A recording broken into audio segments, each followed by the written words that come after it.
Et Agathe, n'oublie pas de prendre les réponses en note, hein. Oui, bien sûr. Voilà. Moi, j'ai un liste. Alors, on va commencer. C'est bon pour vous? Oui. Alors, bienvenue à toutes et à tous pour cette troisième journée du festival Game Over. Le verre est-il à moitié vide? Du 17 au 26 mars 2021, nous vous invitons à participer à ce festival hybride dédié à l'écologie et organisé par les grandes écoles de Grenoble, réunies au sein de l'association Together for the Earth. Ce soir, nous avons donc le grand plaisir de recevoir Dominique Bourg et Stéphane Labranche pour un webinaire de 2 heures sur les thèmes de la spiritualité et de la transition écologique. Donc, bonjour Stéphane, bonjour Dominique. Bonjour. Dominique Bourg est philosophe, professeur à l'Université de Lausanne et il a Honoraire, hein.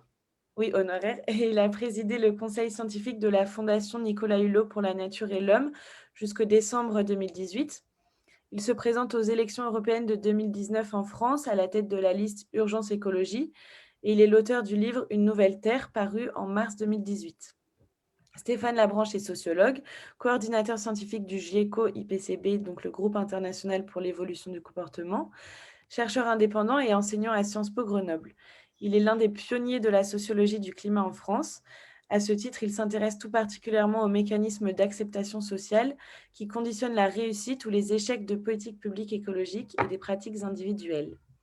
Donc, je vais commencer par une courte introduction sur le sujet, puis je laisserai la parole à Stéphane qui abordera les scénarios d'écologie politique avec le continuum écologique, puis Dominique Bourg qui continuera sur la question de la spiritualité et de la nature. Ensuite, nous aurons un temps de questions-réponses avec l'audience, donc n'hésitez pas à poser vos questions dans le chat directement, que vous pouvez voir. Vous pouvez cliquer sur Converser en bas de votre écran et vous avez accès au chat. Donc, quel sujet allons-nous aborder? Cette conférence porte le nom de « Vers un réenchantement du monde », dans le sens où nous nous intéresserons à une perception différente de l'écologie. Il s'agira de décortiquer le regard porté sur la nature en Occident. Notre civilisation est si matérialiste qu'elle détruit paradoxalement les bases matérielles de notre vie commune. Mais pourquoi en sommes-nous arrivés là et quelles sont les limites de ce modèle? Trier ses déchets, manger local, pratiquer le covoiturage, ce sont autant de réflexes écologiques qui ont intégré ou pas notre vie depuis quelques années. Pourtant, entre nouvelles pratiques, modes en constante évolution et injonctions permanentes, nous sommes encore trop souvent démunis face aux défis environnementaux. Comment faire en sorte que les choses changent vraiment? Peut-être en cultivant un nouvel équilibre entre la Terre et nos sociétés finalement. Donc il s'agirait alors de faire le diagnostic radical de la société moderne et occidentale, une modernité qui a réduit la Terre à une simple matérialité et qui a coupé le lien entre l'humain et la nature. Mais ce système de pensée ne serait-il pas en train de s'écrouler? Mais alors, quel idéal pour l'être humain? Une autre sagesse? Un nouveau rapport à la Terre pourrait émerger, plus harmonieuse, plus riche en sens. Dominique et Stéphane aborderont lors de ce temps de partage de nouvelles voies et pratiques pour nous relier à la nature, une vision intérieure de l'écologie qui nous permettrait de vivre en amitié avec elle, sans rapport de domination destructrice. À ce titre, plusieurs courants de pensée existent déjà. Aujourd'hui, on assiste à une forme de tournant anthropologique, notamment formé par Bruno Latour et Philippe Descola, qui ne sépare plus de manière radicale les humains et le vivant, donc une anthropologie qui est devenue moins anthropocentrique finalement. Par exemple, Satish Kumar, ancien moine et hindou, a développé une approche de l'écologie basée non pas sur la peur et l'urgence sanitaire, mais sur une vision globale et spirituelle de notre place dans l'univers. Car ce n'est qu'en prenant conscience de notre totale dépendance à l'égard de la nature et des autres espèces que nous pourrons sauver la planète et construire un futur viable. Je vais donc donner la parole à Stéphane Labranche, qui va commencer sur ce sujet. Alors, bonjour tout le monde. Donc, c'est bon pour le son, oui? Agathe? Oui, c'est bon, t'entends bien. Alors, aujourd'hui, ce que je voudrais faire, en fait, c'est juste parler de quelques scénarios d'écologie politique et sortir, en fait, de l'écologie politique pour, en fait, pour parler d'un autre scénario un peu plus tard. C'est un exercice pédagogique que je fais depuis près de 20 ans, suite à une lecture d'un petit article et ensuite qui a été plutôt développé en bouquin, écrit par Dominique Bourg il y a très longtemps, qui s'appelait Les scénarios d'écologie politique. Et ça m'a donné une idée, en fait, de pédagogie sur comment expliquer différentes façons de s'organiser politiquement pour répondre, en fait, à l'urgence. Mais pour en faire un exercice pédagogique, je me suis dit, mais plutôt que de faire un plaidoyer pour un scénario ou l'autre, c'est de faire tester aux gens, à l'audience devant moi, dans mes cours, etc., quelles seraient les préférences des étudiants par rapport à différents types de scénarios. Est-ce qu'ils sont plutôt démocratiques? Est-ce qu'ils sont plutôt écofascistes? Est-ce qu'ils sont plutôt spiritualistes? Est-ce que quoi? Donc, l'idée, ça va être ça. Ça va être de vous présenter ce scénario et ensuite, vous allez voter hein, pour dire lequel des deux vous préférez. Vous pouvez en préférer deux, c'est très bien, sans problème. Et ensuite, je vais vous raconter un peu ce que j'ai remarqué depuis justement les 18 ans que je fais ce scénario, que je fais tester ce scénario. Je l'ai fait pour la première fois devant Dominique il y a déjà il y a 1 an et quelques, dans un collège où on avait fait une conférence devant les parents des collégiens avec un résultat très surprenant dont je vais vous parler justement après avoir fait le test. Le continuum écologique soulève aussi des questions qui sont importantes non seulement par rapport au lien à la nature qu'on peut avoir, mais aussi la question de la modernité. Donc, on renvoie là aux questions, certains des commentaires que Agathe a fait en introduction. Ensuite, donc après le vote, une petite explication. Je vais faire quelques mots sur la spiritualité, comment moi je l'entends, leur enchantement du monde et tout ça. Vous allez voir que ça coupe pas mal en fait sur les scénarios d'écologie politique et ensuite Dominique Beau prendra la parole. Alors, si tu peux maintenant afficher, s'il te plaît, le scénario. Oui. C'est très simple, hein, c'est un petit schéma presque fait à la main. Voilà, tout simple. Alors, si vous allez vers la gauche, on voit développement DVT, CONV, c'est le développement conventionnel. C'est très simple. Dans les années 50, 60 et 70, on s'est retrouvé avec ce qu'on appelait le progrès technique et économique. On exploite le plus possible les ressources naturelles pour créer de la richesse. Et puis, on a une vision d'une richesse, de ressources naturelles infinies. Et on a aussi, à l'époque, c'est plus une vision, c'est faire un imaginaire comme quoi, en fait, ressources infinies et la capacité de la Terre à être une poubelle infinie aussi. Donc, on peut faire n'importe quoi, en autant qu'on ait du progrès économique, dans le sens classique du terme. Donc, les agences de développement nationales partout dans le monde faisaient ce type de développement. La Banque mondiale, le Fonds monétaire international en étaient les grands apôtres. Et là, il y a eu, à un moment donné, il y a eu des problèmes avec ce type de développement, avec des catastrophes naturelles qui commencent à arriver à cause d'explosions d'usines chimiques, la pollution qui augmentait, et on s'apercevait aussi de plusieurs manières que les projets de développement qu'on mettait en œuvre en Afrique, en Asie, en Amérique du Sud marchaient très mal, parce qu'on ne demandait pas aux gens ce qu'ils voulaient, donc on leur offrait des trucs dont ils n'avaient pas besoin. On envoyait du fromage en Asie, les gens pensaient que c'était du savon, et c'est une vraie anecdote. Hein. On envoyait des énormes tracteurs pour faire de l'agriculture dans un contexte où en fait la terre ne pouvait pas soutenir ce type de tracteur parce que soit c'était trop dur, ça cassait l'équipement, soit c'était trop mou et le tracteur il s'enfouissait et il ne pouvait plus bouger. Donc il y a eu beaucoup de sociologues, d'économistes, de politologues qui ont fait des analyses de ces projets et qui ont commencé à dire on a un problème avec ce développement conventionnel, il y a des effets écologiques environnementaux négatifs très forts. Et en fait, il n'y a pas d'effet positif sur les populations ni sur l'amélioration de leurs conditions de vie. Donc, quoi? C'est comme ça qu'est né le développement durable, en fait. Le développement durable, en fait, c'est le scénario démocratique de l'écologie. On peut faire des distinctions entre les deux, là, mais pour le besoin de la cause d'aujourd'hui, on va dire que c'est à peu près la même chose.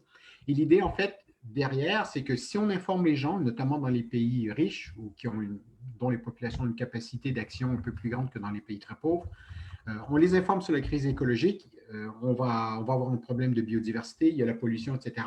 Et si on les informe, ils vont changer en fait de pratiques et de comportements. Donc l'idée, c'est que grâce à la démocratie, le vote, mais aussi la participation citoyenne, on va pouvoir régler le problème de l'environnement. Donc ça, c'est le premier. L'écologie autoritaire. En fait, j'avais toujours un problème pour donner un exemple concret de à quoi pourrait ressembler l'écologie autoritaire. C'est aussi relié en fait à l'expertocratie. C'est-à-dire qu'on a des experts qui disent au gouvernement quel type de mesures il faut prendre pour arriver à un certain résultat écologique. On est toujours en démocratie, c'est-à-dire qu'on a toujours le droit de voter, on a toujours une liberté de consommer qui est assez importante, mais elle devient plus contraignante et la contrainte, elle est définie, attention, par des scientifiques et des experts. Alors, le meilleur exemple qu'on a, il n'est pas écologique, mais ça s'appelle bien le confinement et le COVID. On est en plein dans ce scénario en ce moment, avec un conseil des sages, qui s'appelle le conseil des sages sanitaires d'ailleurs, et qui va en fait donner au gouvernement des politiques à mettre en œuvre pour être capable de combattre le méchant virus. Et là, il y a eu beaucoup de bêtises durant la dernière année. Il y en a moins depuis un an, mais durant la première année, là, les premiers mois des confinements, beaucoup de bêtises qui ont été écrites un peu partout dans le monde, en fait, sur le fait qu'il fallait simplement prendre les mêmes mesures et que, sur le COVID et les appliquer à tous les secteurs du changement climatique pour arriver à un résultat probant. Bêtises dans le sens qu'on pour moi, c'est une bêtise de dire des choses pareilles, pas parce que politiquement, ce n'est pas faisable, mais parce qu'en fait, dans les représentations des gens, de ce que les gens pensent et ressentent et perçoivent, la crise sanitaire, ce n'est pas la crise climatique. On n'est pas dans le même niveau. Crise sanitaire, c'est immédiat. Ça peut m'affecter moi, ma mère, mon fils, etc. Le changement climatique, c'est dans 30 ans ou dans 20 ans, on commence à voir des choses arriver. Je ne parle pas de la réalité des impacts du changement climatique, je parle de ce que les gens perçoivent du changement climatique. Donc, il y a plusieurs différences entre les deux. Mais si on devait avoir un scénario autoritaire avec des experts sur le climat, ça ressemblerait beaucoup dans la forme, je pense, et dans le processus, à ce qu'on vit maintenant depuis un an et quelques sur la question du COVID. Si on passe en mode écologie totalitaire, là, on est dans un mode d'écologie de système politique beaucoup plus dur. Le meilleur exemple n'existe pas, mais celui qui pourrait se rapprocher éventuellement, c'est si le gouvernement chinois décidait du jour au lendemain de devenir très, très vert. Là, on ne demande pas aux gens s'ils en veulent ou pas. Les barrages sur le fleuve Jaune ont été construits sans demander la permission de personne. Il y a eu 10 millions de personnes de déplacées. Il y a eu des compensations financières quand même, insuffisantes comme toujours, mais on ne demande pas la permission. On n'est plus en mode démocratique. Nous sommes en mode imposition, etc. Donc, on a encore un peu de liberté, bien entendu, pour manger, s'acheter des choses, mais c'est fini les voyages en avion. La voiture, c'est fini dans 5 ans. Ce type de mesures très, très dures et très rapides. Ça n'existe pas sur la planète. Ensuite, il y a l'écologie radicale. L'écologie radicale se démarque un peu des deux autres, dans le sens que là, on va sortir d'un projet qu'on peut appeler politique dans les trois autres cas. Hein. Et là, cette fois-ci, dans l'écologie radicale, on va dire plutôt pas la fin de l'humanité, mais il faudrait se débarrasser d'une bonne grosse partie de l'humanité, parce qu'en fait, l'humanité, c'est le problème. Et donc, si on se débarrasse de 80% de l'humanité, on résout le problème de biodiversité, de pollution, de climat. Ça pose des questions morales et éthiques, bien entendu. Ça pose aussi des questions très pratiques. Laquelle 80% et donc il faudrait se débarrasser? Objectivement parlant, si on veut se débarrasser du problème, il faudrait se débarrasser de tous les pays et des populations des pays industrialisés. Parce que notre empreinte carbone ou notre empreinte écologique est 50 fois plus grande par individu que l'individu africain. Donc, ce n'est pas compliqué. Il faut se débarrasser de la classe moyenne et on aura résolu une partie du problème. Ça pose bien entendu des problèmes différents.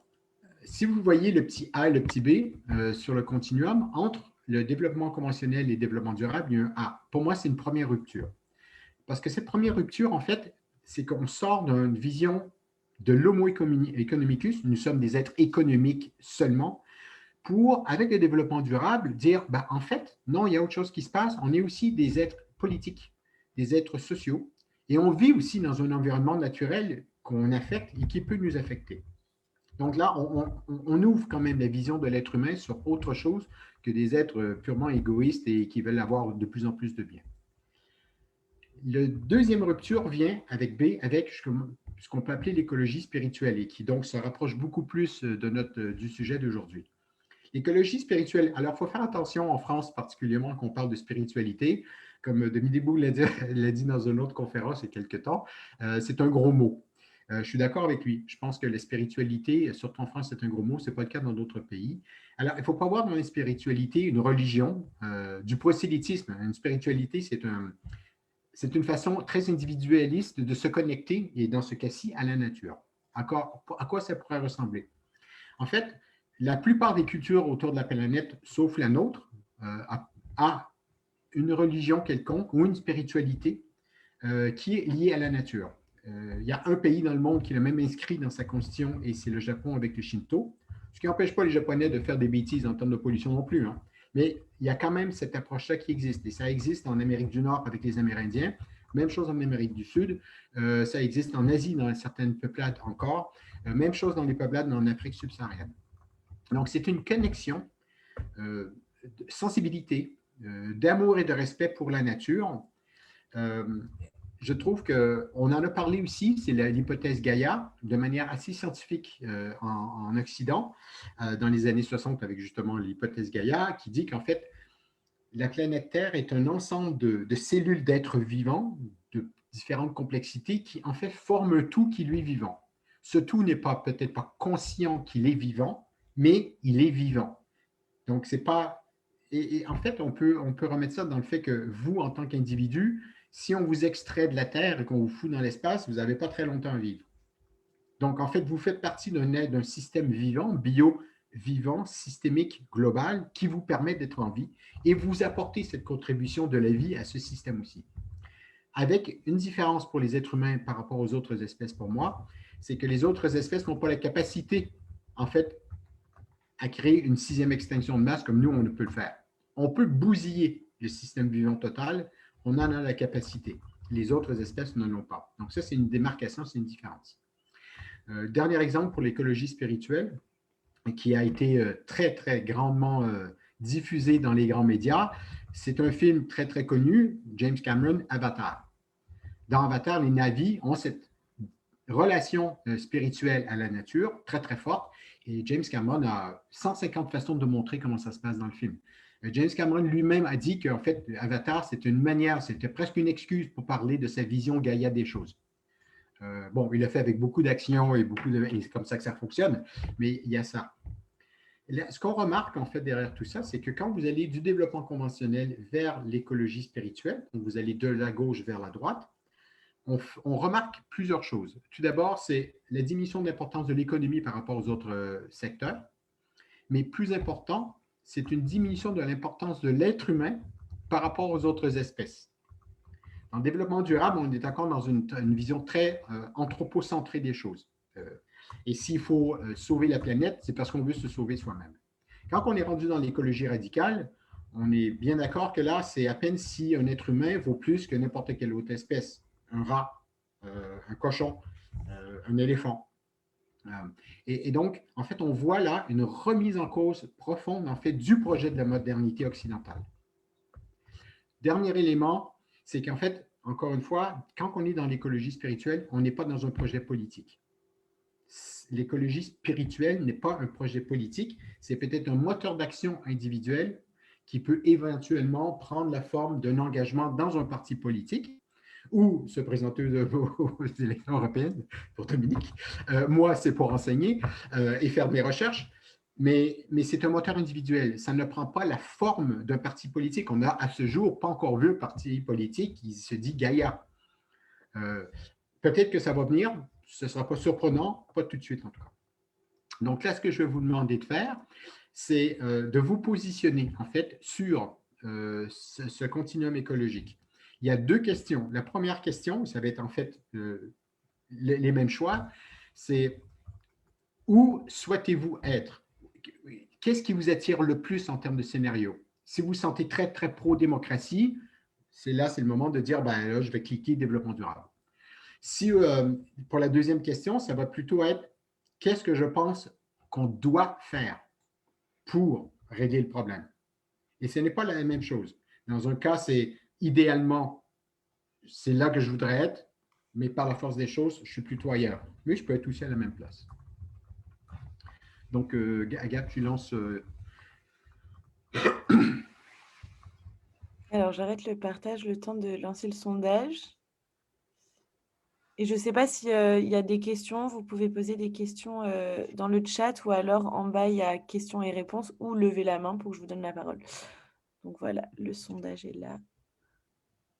Voilà, je vous laisse voter. Normalement, il apparaît sur votre écran et vous pouvez voter pour le scénario politique que vous choisiriez.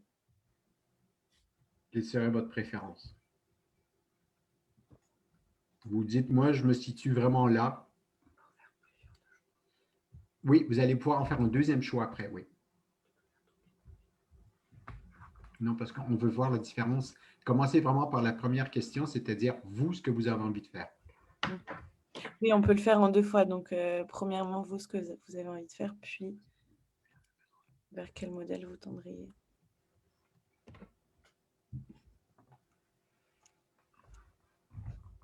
Alors, pour l'instant, on a 20 réponses sur 32 participants. On va attendre encore un petit peu.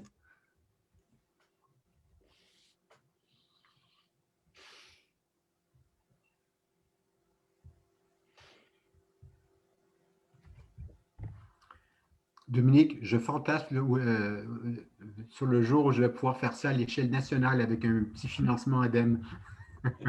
Je ne sais pas ce que ça va prendre pour les convaincre. Je ne le ferai pas exactement de cette manière-là, mais… Tu as un peu une étude comme ça avec le Bosoko. Ah, c'est vrai, oui. Je te dirais, mais ce n'est pas exactement la même chose. Hein. Non. Alors, je vais mettre fin au vote. Il y a eu 28 réponses sur 32. Hop, vous avez les résultats là, devant vous. Ah oui, donc il y a quand même 50% scénario Gaïa, écologie spirituelle. Bon, vu l'audience, ce n'est pas étonnant, mais je vous dirai ensuite ce que j'ai trouvé. On peut lancer la deuxième phase maintenant. Ça, c'est ce que vous êtes. Et qu'est-ce que vous pensez qui doit être fait maintenant pour régler la crise environnementale? Et ça peut être autant climatique que biodiversité. Hein. Les deux sont très importants. Donc, deuxième vague de sondage.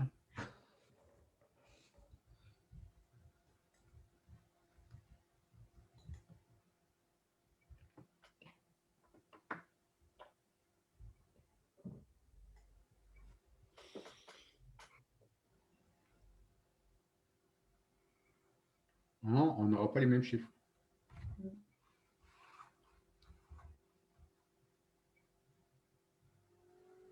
Encore quelques-uns.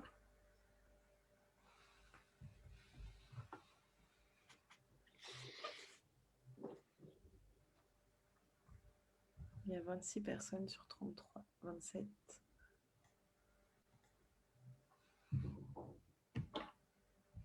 Bon, je pense qu'on peut mettre fin au vote. Ah. OK. Donc là, vous voyez hein, sur le scénario Gaïa, en fait, on est passé de 50% à 30% entre la première et la deuxième question. C'est pour ça que c'est intéressant d'avoir les deux questions séparées en même temps. Et le scénario autoritaire qui est quand même monté à 37%. Alors, je vous dis un peu ce qu'on a trouvé depuis quelques années. Quand j'ai commencé à poser ces questions, je les ai posées dans plusieurs facs avec plusieurs types d'étudiants en sciences politiques, en géographie, en économie, des ingénieurs scientifiques aussi. Et en fait, les 3 premières années, j'avais tout le monde dans le développement durable et participatif, pratiquement. La deuxième année, j'ai eu la première personne qui était Scénario Gaïa. La troisième année, j'en ai eu 2 personnes Scénario Gaïa, que féminines, non, les premières années. Et c'est souvent, fortement féminin, cette question dans les cours. Et c'est à partir de 2008-2009, j'ai commencé à avoir des scénarios radicaux et totalitaires et écofascistes. Et depuis, j'en ai chaque année. La tendance générale, c'est un mouvement vers la droite, beaucoup plus radical en fait chez les étudiants. J'ai une étudiante du séminaire de 3e année de l'année passée qui a écrit un rapport là-dessus, mémoire sur cette radicalité des étudiants. Elle a trouvé des choses assez intéressantes, justement qui confirment ce qu'on ressent avec Dominique aussi depuis un certain temps sur une montée de la radicalité, du radicalisme écologique chez les jeunes en particulier. Et ça tend à confirmer l'idée de l'expertocratie, c'est intéressant. Je pense que d'une certaine manière, on a pu voir le gouvernement en action sous cette forme d'autorité depuis 1 an et demi. On a quand même une certaine forme de liberté à voir. Alors, ce qui m'intéresse là-dedans, c'est une question qui est souvent posée en fait par les gens qui choisissent ce scénario Gaïa, et ça va me permettre de faire la transition avec Dominique. C'est que c'est bien beau avoir cette sensation de spiritualité par rapport à la nature, mais comment je me mets en œuvre? Ça veut dire quoi concrètement? Et ça, c'est une question qui est très, très occidentale. En Occident, la spiritualité, c'est quelque chose que l'on fait dans sa tête. Ce n'est pas pratique. Et quand vous allez au Japon, vous allez en Asie, une spiritualité qui ne se pratique pas, ça n'existe pas. Il faut mettre en pratique d'une manière ou d'une autre. Et dans les arts martiaux, c'est ce qu'on retrouve. C'est ce qu'on retrouve dans l'arrangement de fleurs. C'est ce qu'on retrouve dans l'arrangement des bonsaïs, des petits arbres. C'est ce qu'on retrouve dans l'écriture, la calligraphie. Ce sont tous des manières différentes d'exercer des formes de spiritualité, de taire le rationnel, de taire le cognitif et de faire parler autre chose. En fait, la spiritualité, puis, pareil chez les soufis, etc., on retrouve ça dans toutes les religions, tous les courants spirituels de certaines religions. L'idée est de taire, de faire taire le cognitif et de rentrer soit dans des émotions, soit dans une connexion qui est autre. Moi, ça me fait penser à autre chose aussi, c'est que quand on regarde le continuum, on voit souvent, et là, il y a beaucoup d'écrits maintenant en psychologie et de l'environnement sur ces questions, c'est sur le rôle de la peur. Un des gros messages qu'on reçoit de nos jours, c'est le message que dans 2050, on va tous mourir. Donc, et on a plusieurs scénarios qui nous disent qu'on va tous mourir de manière différente, soit la biodiversité, soit le climat, mais en fait, c'est jamais très rigolo tout ça. Et en fait, l'idée derrière la stratégie, c'est d'agir sur la peur pour nous amener à agir. Sauf que la psychologie nous dit que la peur en soi, c'est une certaine très bonne façon de paralyser les gens, sauf si on leur donne des solutions, des moyens d'agir. Et donc, là, face au changement climatique qui semble un problème monumental, global, causé par les grandes industries, causé par machin, qu'est-ce que je peux faire moi? Rien. Donc, j'ai peur, je ne peux rien faire, donc paralysie, donc déni, et donc difficulté à agir. Ce que la spiritualité apporte, à l'inverse de la religion, et ça aussi j'insiste là-dessus, ce n'est pas la peur, mais l'amour ou l'envie de connexion. Puis quand je dis amour, ça peut être l'amour qu'on porte pour un chat. Hein. C'est pas, je ne parle pas d'amour cosmique nécessairement. Mais comment on apprend à aimer? On apprend à aimer en prenant soin d'eux. Le chien du voisin, vous en foutez. Pourquoi vous aimez votre chien? C'est parce que vous l'avez adopté, mais vous en avez aussi pris soin pendant longtemps. C'est la même chose avec des plantes et des jardins. Vous voyez un arbre sur le bord de la rue, il est malade, vous en foutez. C'était votre arbre dans votre jardin qui était malade, vous en avez pris soin, vous l'avez taillé, vous avez récolté ses fruits, vous les avez mangés. Il y a quelque chose d'autre qui se passe. Pour terminer avec une anecdote en fait, mon fils m'a donné il y a très longtemps une leçon de spiritualité. On était à la piscine Jambron de toutes les choses à Grenoble, donc qui n'est pas très végétalisée, on en convient, mais il y avait encore des arbres à l'époque. Et il avait 3-4 ans, 3 ans, et il me dit « Bon, papa, à quoi ça sert les arbres? » Ma première action occidentalisée, c'est de dire ben, le papier, la construction. Puis là, je me suis dit « Non, mais attends, c'est un gamin de 3 ans, c'est pas ce qu'il demande. » J'ai dit, enfin, un arbre, ben, ça pousse, c'est un être vivant. Et ce qui est intéressant avec les arbres, c'est que ça respire. Mais il dit, oui, mais ça n'a pas de poumon. Je dis, non, ça a des feuilles. Et c'est grâce, en fait, à l'interaction entre la chaleur du soleil, les rayons du soleil, la terre, l'eau qui est dedans, les racines, et en fait, il y a tout un système de respiration. Et j'ai dit, ce qui est super cool, c'est que quand l'arbre respire, il rejette des gaz que nous, ce qui s'appelle de l'oxygène, que nous, on a besoin pour respirer. Parce que sans arbre, on ne respirerait pas. Et à l'inverse, quand toi, tu expires, tu as pris l'oxygène de l'arbre et tu renvoies un gaz, et l'arbre, il aime beaucoup ce gaz aussi. Et là, j'ai vu, il y avait un peu de vent, c'était des arbres assez hauts, et j'ai vu mon fils, en fait, commencer à respirer et à suivre le mouvement de l'arbre dans le vent. Et là, je me suis dit, je ne m'attendais pas à ça.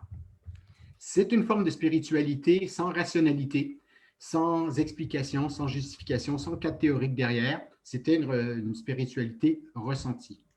Donc, je pense que peut-être qu'une réponse à la peur, puis une réponse à l'insuffisance de l'information et tout ça, par rapport à la crise climatique, par rapport à la crise environnementale et qu'est-ce qu'on doit faire, peut-être qu'en fait, juste un peu plus de care, un peu plus de prendre soin, un peu plus d'empathie, en fait, pour les choses qui ne sont peut-être pas humaines, mais dont on a besoin. Et qui peut-être ont besoin de nous aussi, ou qui sont là par besoin, je veux dire, l'esthétique d'une fleur, la senteur, le plaisir d'avoir de la diversité dans son jardin, d'attirer des papillons. Il y a tout ça qui, pour moi, peuvent jouer un rôle qui ne passe pas par la rationalité, mais qui vont passer par autre chose qu'on peut appeler de manière différente la sensibilité ou la spiritualité. Voilà, c'est bon pour moi. À toi, Dominique. Si vous avez des réponses ou des questions, je peux y répondre aussi. D'accord. J'enchaîne alors, Agathe. Oui, Ok. oui. Donc voilà, je vais développer ce que j'ai à développer sur la spiritualité, mais avant, je voudrais réagir à ce qu'a dit Stéphane, hein, sans évidemment casser la baraque, mais comme tu dis que voilà, ce schéma, tu le tires d'un livre que j'avais fait, je voudrais quand même, alors ça explique en partie sans doute la différence des réponses que tu obtiens maintenant par rapport à celles que tu obtenais autrefois. Mm. Quand j'ai conçu ces scénarios, évidemment, il n'y avait pas de spiritualité, hein, il y avait juste Mm. autoritaire radical et développement durable. Et on est au milieu des années 90 et on n'a pas le sentiment d'urgence qu'on a aujourd'hui, hein. On pense encore, on est très peu de temps après Rio, etc. On pense qu'on va y arriver. Et on pense que le développement durable, effectivement, c'est une forme de compromis, mais c'est un compromis qui finira quand même par déboucher sur une transformation de la société. Or, évidemment, 25 ans après, cette espérance-là a été complètement démentie. C'est-à-dire que le développement durable n'a rigoureusement rien donné. Si on prend la courbe exponentielle d'élévation de nos émissions de gaz à effet de serre à l'échelle mondiale, en fait, après chaque COP, l'exponentielle continue. Donc, il y a une impuissance totale des systèmes démocratiques et des autres systèmes politiques d'ailleurs, tels qu'ils existent sur Terre, à faire face à ces enjeux, hein. D'où après, moi, de mon côté, mes réflexions sur la démocratie écologique, etc. Ça, c'est ma première remarque. Et donc, ben non, le développement durable, en fait, on enlève. Ça n'a rien à voir avec le problème. Ça n'a jamais fait que l'accentuer. Ça n'a jamais apporté la moindre solution, même si dans le développement durable, il y a eu des choses qui méritent qu'on s'y intéresse. Donc ça, c'est la première chose. Attention maintenant aussi, une mesure peut paraître radicale, mais elle pourrait être démocratique. C'est-à-dire que dans Retour sur Terre, quand on a proposé des quotas généralisés, j'explique, hein, quand vous achetez un bien aujourd'hui, vous avez un seul indicateur, vous avez le prix. Et souvent, le prix est un anti-indicateur écologique. C'est-à-dire souvent, quand un prix est très bas, c'est parce qu'un bien est produit de la façon la plus sale possible et parce qu'on renvoie à des externalités, toutes les contreparties environnementales destructrices de la production d'un bien ou d'un service. Donc, ce qu'on proposait dans Retour sur Terre, c'est des quotas généralisés. Alors, évidemment, il faudrait des quotas pour la vie, pour l'achat immobilier, une voiture, avion, si ça existe encore. Et puis, évidemment, pour les achats courants, on peut mesurer nos impacts en termes de destruction des écosystèmes. On pourrait mesurer ça à l'année. Et donc, notre idée, c'est que quand vous achetez un service ou un bien, vous avez un indicateur prix avec une bourse classique, et puis vous avez un indicateur en unité de charge écologique, c'est-à-dire que vous voyez très bien si un bien ou un service est hautement destructeur ou pas. Prenons un exemple, si vous achetez des tomates l'hiver venant de loin, produites sous serre, en général elles sont plutôt dégueulasses, et puis vous allez les payer très peu cher. Mais elles seront, passez-moi l'expression, pétées de carbone. En revanche, si vous achetez, vous avez été Grenoble, vous connaissez un maraîchage permacole et comment dire, les produits du maraîcher sont amenés de manière hippomobile à cheval, ben, en fait, là, il est fort possible que quand vous allez acheter vos tomates, en termes d'unité de charge écologique, on va vous en donner. Parce que cette petite exploitation permacole, elle restaure les sols, la faune microbienne des sols, elle joue sur des haies, etc. Donc, elle restaure aussi la biodiversité des insectes, des oiseaux, donc des vertébrés. Voilà, il y a tout un tas d'effets positifs qui seront peut-être d'ailleurs traduits par le fait que vous allez toucher des unités de charge écologique en achetant ces tomates-là. Et en général, si vous avez un bon maraîcher, elles seront très probablement délicieuses et avec un goût absolument certain. Alors, évidemment, on peut imaginer ça de façon libre, c'est-à-dire on vous donne simplement l'information, il n'y a aucune conséquence, mais on peut imaginer qu'on passe à ces quotas. Alors évidemment, pour moi, passer à ces quotas, ça supposerait qu'une population l'accepte, par exemple, l'accepte par un référendum, si on est dans un système français ou suisse. Et donc là, on est dans une écologie démocratique, mais en fait, elle va imposer une auto-limitation, c'est plus une limitation, c'est une auto-limitation, mais qui ne sera pas moins grande que ce qu'une écologie autoritaire ou une écologie profonde pourrait faire. Donc voilà, ça c'est déjà la deuxième nuance. Maintenant, deux petites précisions encore. Concernant, même trois, concernant Avatar, hein, et donc le scénario spirituel tel que l'a décrit Stéphane, il faut que vous sachiez que Cameron, pour Avatar, s'est beaucoup inspiré d'un peuple réel qui est les Ashaninka. Il a été tourné avec les Ashaninka et tout était inspiré des Ashaninka.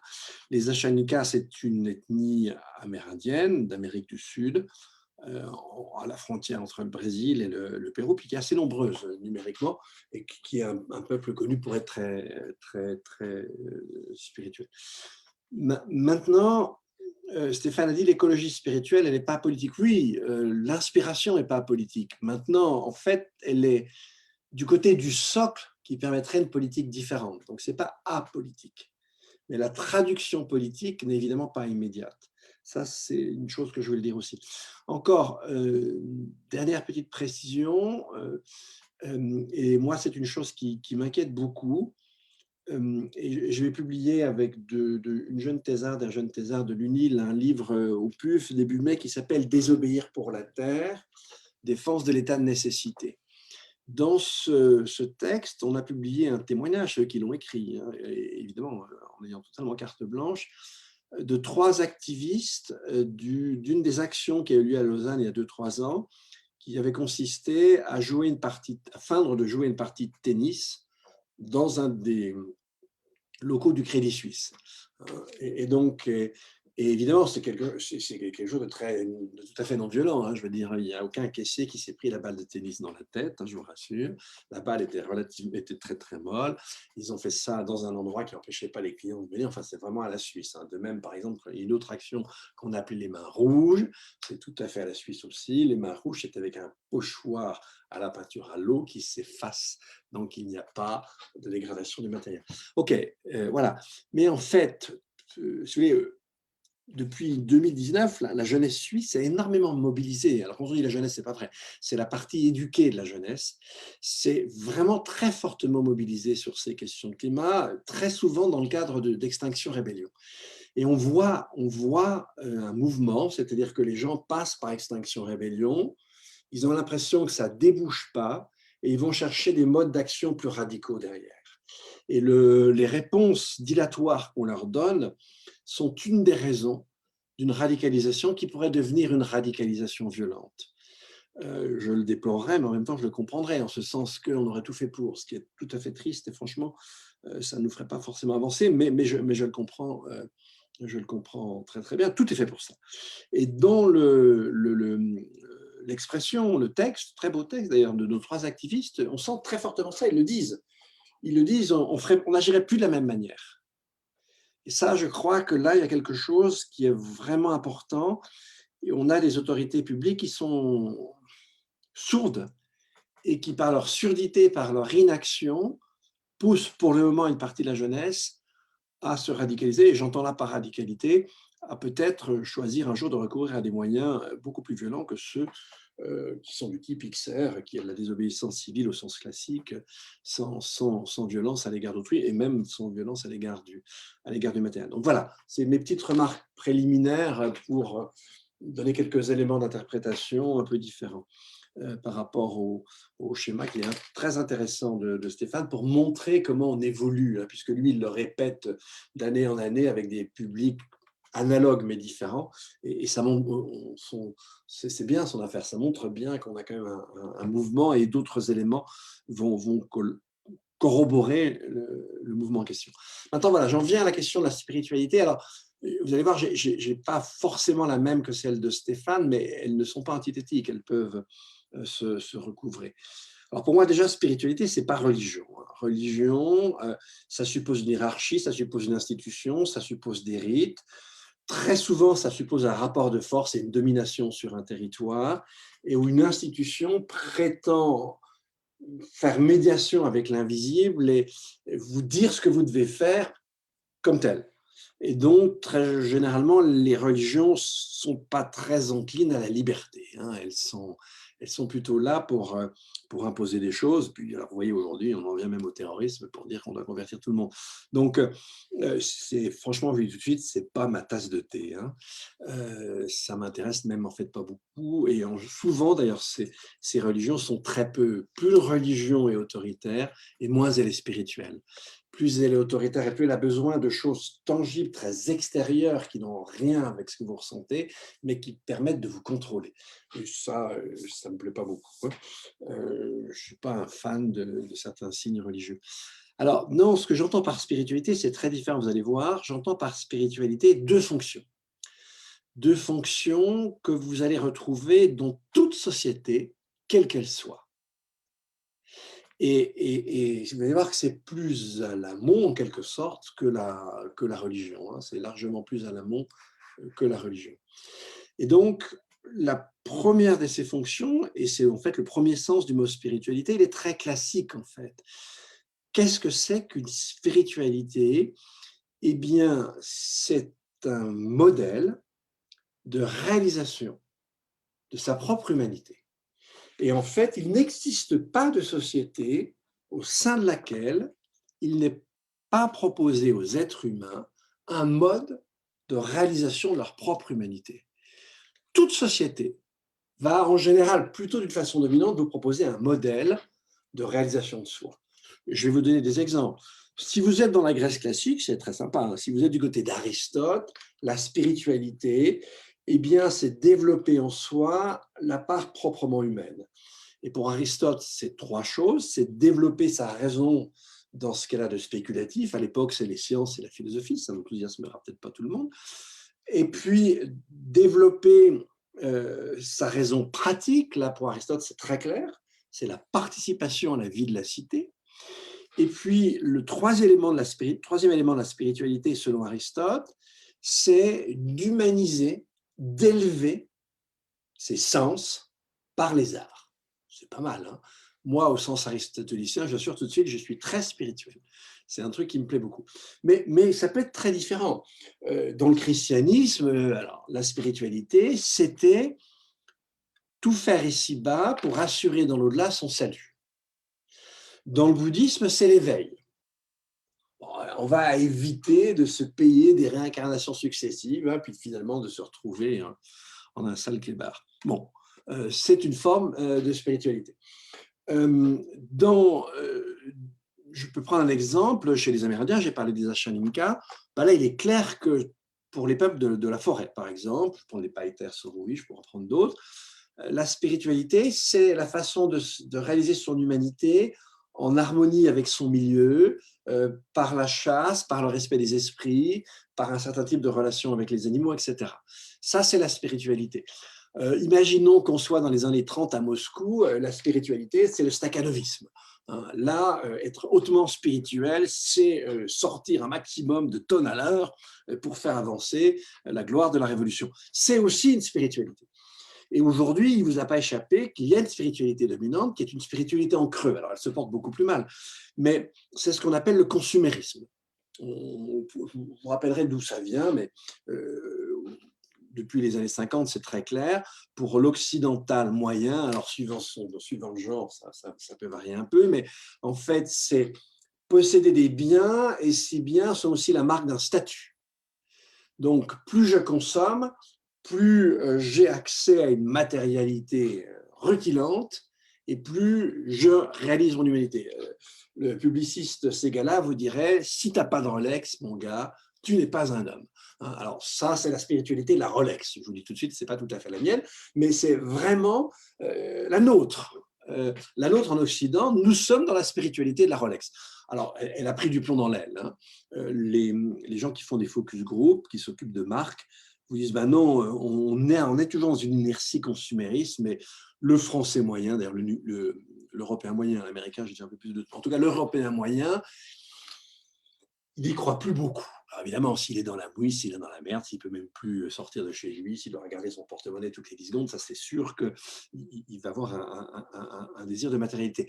Mais le fait est qu'aujourd'hui, on sait que lorsqu'on a dépassé qu'on a atteint un optimum, hein, lorsque on est quand même correct, on n'est pas menacé, on ne crève pas de faim, pas de froid, on peut se déplacer, on sait très bien que, OK, ça c'est bien, mais ce n'est pas ça qui me permet de réaliser mon humanité. C'est une condition, mais largement pas suffisante. Donc, vous voyez bien qu'il n'y a pas de société où vous n'ayez pas de spiritualité. Pris en ce sens de la réalisation de soi. Alors, ça va la réalisation de soi, dépassement de soi. Hein. Dans le christianisme, vraiment, assurer son salut, c'est être un saint. Je vous dis tout de suite que c'était pas très couru comme truc, hein, et c'était pas très nombreux à y arriver. Chez les bouddhistes, l'éveil, c'est pas les éveillés, vous n'en avez pas à tous les coins de rue. Hein. C'était des spiritualités qui étaient très très exigeantes, ces spiritualités-là. Mais on était quand même dans un modèle proposé à tous les êtres humains. Ok, donc là vous avez bien compris ce qu'on entend par spiritualité. Et ensuite, il y a un autre sens. Là, on est dans le sens axiologique, celui de la réalisation de soi, l'accomplissement, la réalisation, voire du dépassement de soi, mais qui est une forme ultime d'accomplissement. Mais on a une autre spiritualité qui est tout aussi fonctionnelle et sociale, c'est-à-dire que vous n'avez pas de société au sein de laquelle vous n'ayez pas une forme dominante de relation et de perception du donné naturel. Reprenons le film d'Avatar. Il est sûr que les gens de cette société, les gens qui habitent sur cette planète avec leurs magnifiques arbres sacrés, il est clair qu'ils n'ont pas tout à fait la même vision du monde que les gros Américains qui viennent avec leurs gros hélicoptères pour tout flinguer. Hein. Pour nous autres, alors parce qu'on est malheureusement, je suis désolé, mais les gros Américains qui viennent tout flinguer, c'est nous, hein, et on le fait tous les jours. Nous, notre spiritualité, c'est que la nature, c'est, comme dirait Descartes, c'est pas une déesse, c'est que de la matière, c'est-à-dire c'est un stock de ressources à exploiter. Et le donné naturel, ça ne vaut que pour autant que je peux l'exploiter. Vous dites ça à la faculté des sciences économiques de Grenoble, ils sont heureux. Hein. Ça, c'est vraiment notre rapport aux données naturelles. Les achats d'Inca, ce n'est pas tout à fait le même. Ils n'ont pas échappé, qu'ils n'ont pas dézingué leur territoire, ce n'est pas pour rien. Hein. Les Grecs, ce n'était pas la même, etc. Et on voit bien que chez nous, c'est en train de changer aussi. C'est en train de changer. C'est long et c'est difficile, mais ça commence à changer. Des gens qui embrassent les arbres, alors je ne sais pas si c'est le cas d'Agathe et de Stéphane, mais c'est mon cas. Les gens qui embrassent les arbres, ça devient de plus en plus fréquent et on ne conduit pas tout de suite à l'hôpital psychiatrique. Bon. Et ça n'aurait pas été le cas il y a quelques décennies. Hein. Bon, et donc, voilà, les choses sont en train de changer, mais enfin, on est toujours là. Alors, ce qui est intéressant, si vous voulez, c'est qu'on ne peut pas séparer ces deux sens-là. Ils vont ensemble. Et l'un, celui de la réalisation de soi, il ne bouge pas si l'autre n'a pas bougé. En fait, si vous regardez l'Occident chrétien, l'idée que la nature est quand même autre chose qu'un stock de ressources, même si l'idée de stock de ressources émerge assez tôt au Moyen-Âge, hein, ça ne s'imposera qu'après les guerres de religion. Hein, parce qu'après les guerres de religion, finalement, on sera obligé d'accepter le fait qu'il n'y a plus de finalité transcendante dans la société. La seule finalité qu'on trouvera, vous avez ça dans la philosophie du contrat, Hobbes jusqu'à Rousseau, et Rousseau c'est un peu différent, mais bon, la seule finalité, c'est une finalité en creux, c'est-à-dire c'est l'accumulation de moyens, c'est l'accumulation de richesse matérielle. Chez Hobbes, c'est tout à fait clair.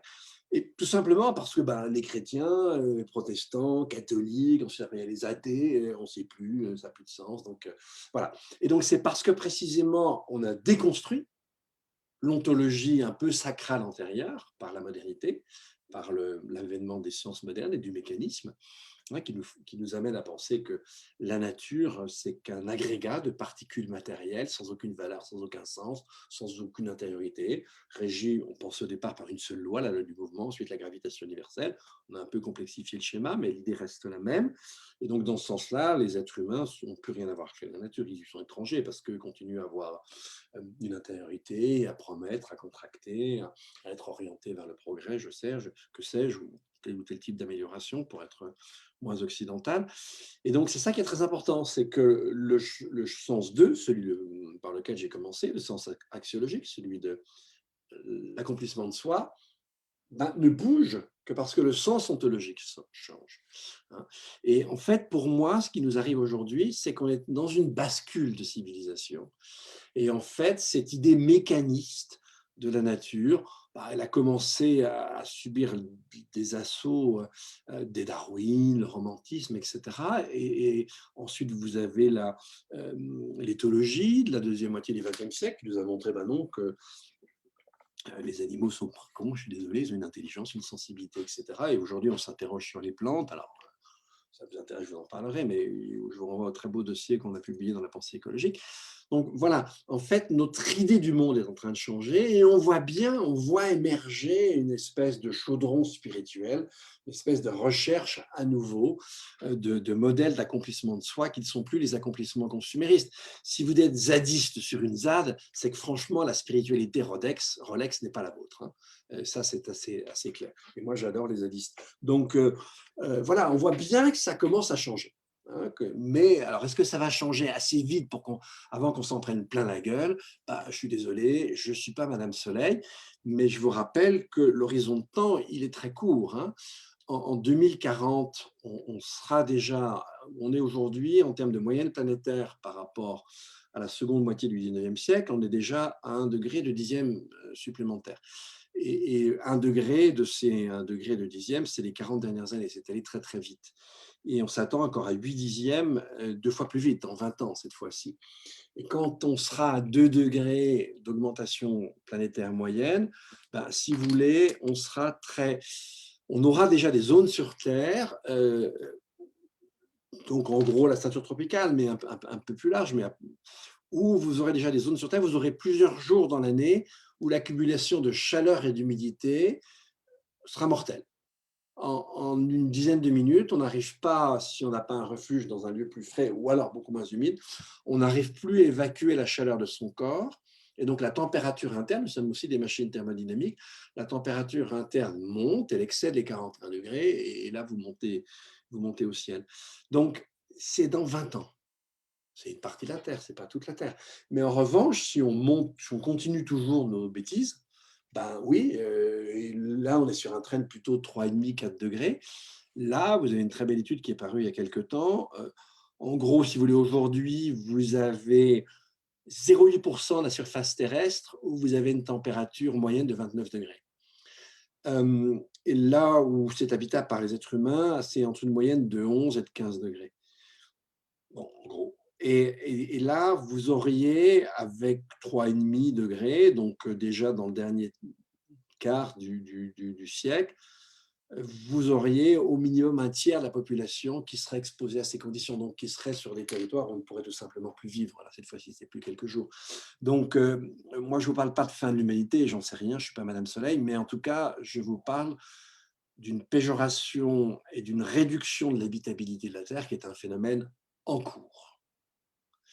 Voilà, donc vous voyez bien que, effectivement, sans changement spirituel, au sens où je l'ai indiqué, ce n'est pas la peine d'imaginer que ça va aller mieux, on va à la catastrophe. Est-ce qu'un changement spirituel rapide est possible? Écoutez, j'en sais rien.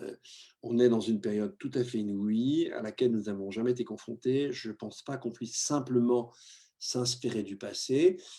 L'humanité a des capacités. On voit bien d'ailleurs que depuis 2018, depuis le moment où le changement climatique, pas la biodiversité, etc., mais au moins le changement climatique commence à devenir accessible à nos sens, on voit bien que le seuil de mobilisation des individus et la volonté de changer se renforcent. Et est-ce que ça va continuer comme ça? Est-ce que j'en sais rien, on le verra bien. Mais en tout cas, je ne pense pas qu'on puisse parvenir à s'en sortir sans ce changement spirituel tel que je l'ai indiqué. Alors ça, en revanche, j'en suis absolument persuadé.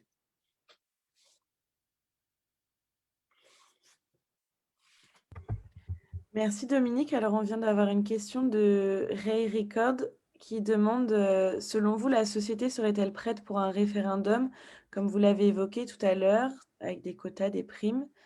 Et finalement, n'est-ce pas une façon d'offrir le droit de polluer aux plus riches? Ah non, alors certainement pas. Parce que je n'ai pas dit, si vous voulez, dans mon hypothèse, vous pouvez avoir des possibilités pécuniaires qui peuvent varier. En revanche, en termes de quota de destruction de la Terre, pas du tout. C'est-à-dire on a tous le même quota. Ça commence à rigoler beaucoup moins. Et donc, au contraire, c'est une mesure, si vous voulez, qui est une mesure de substitution à la taxe carbone. Moi, je suis contre maintenant la taxe carbone. Alors, j'y ai été favorable, même avec un schéma comme l'avait pensé la Fondation Hulot, où en fait, on paye une surtaxe, mais à la fin de l'année, voire par anticipation, on redivise par le nombre d'individus, ce qui fait que là, la taxe carbone serait redistributive, c'est-à-dire que moins vous auriez payé. Si vous êtes pauvre, vous allez payer beaucoup moins vous allez beaucoup moins carboner, tout simplement. Vous savez que les 10% les plus riches de la Terre émettent 50% des gaz à effet de serre mondiaux, et les 50% les plus riches n'émettent que 10%. Donc, en général, si on ne prend pas trop en compte les aspects de biodiversité, où là, la démographie est importante, mais si l'on regarde les flux de matière et les flux d'énergie, ils sont directement corrélés à la richesse des uns des autres. Donc, quand vous êtes dans une optique taxe carbone, c'est clair que, en fait, c'est pourquoi les gilets jaunes ont refusé, et ils ont eu raison. En fait, cette taxe carbone, elle aurait pénalisé les gens qui ont le moins d'argent.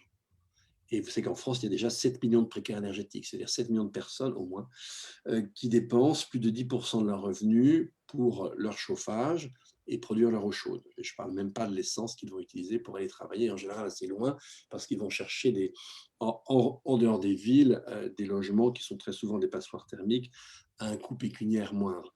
Donc, une écotaxe, c'est ce que vous dites, oui, ça pénalise les plus pauvres, c'est la raison pour laquelle je ne suis pas favorable à ça. En revanche, non, au contraire, si vous voulez mes quotas, pour les premières années, puisqu'on partirait d'une moyenne, disons, la partie la plus pauvre de la population verrait aucun changement. En fait, sa richesse monétaire ne lui permettrait pas de dépasser son quota. Et petit à petit, en revanche, si vous êtes très riche, dès la première année, vous serez impacté par les quotas. Vous dépenserez moins, vous achèterez moins de biens et de services destructeurs, probablement dès la première année.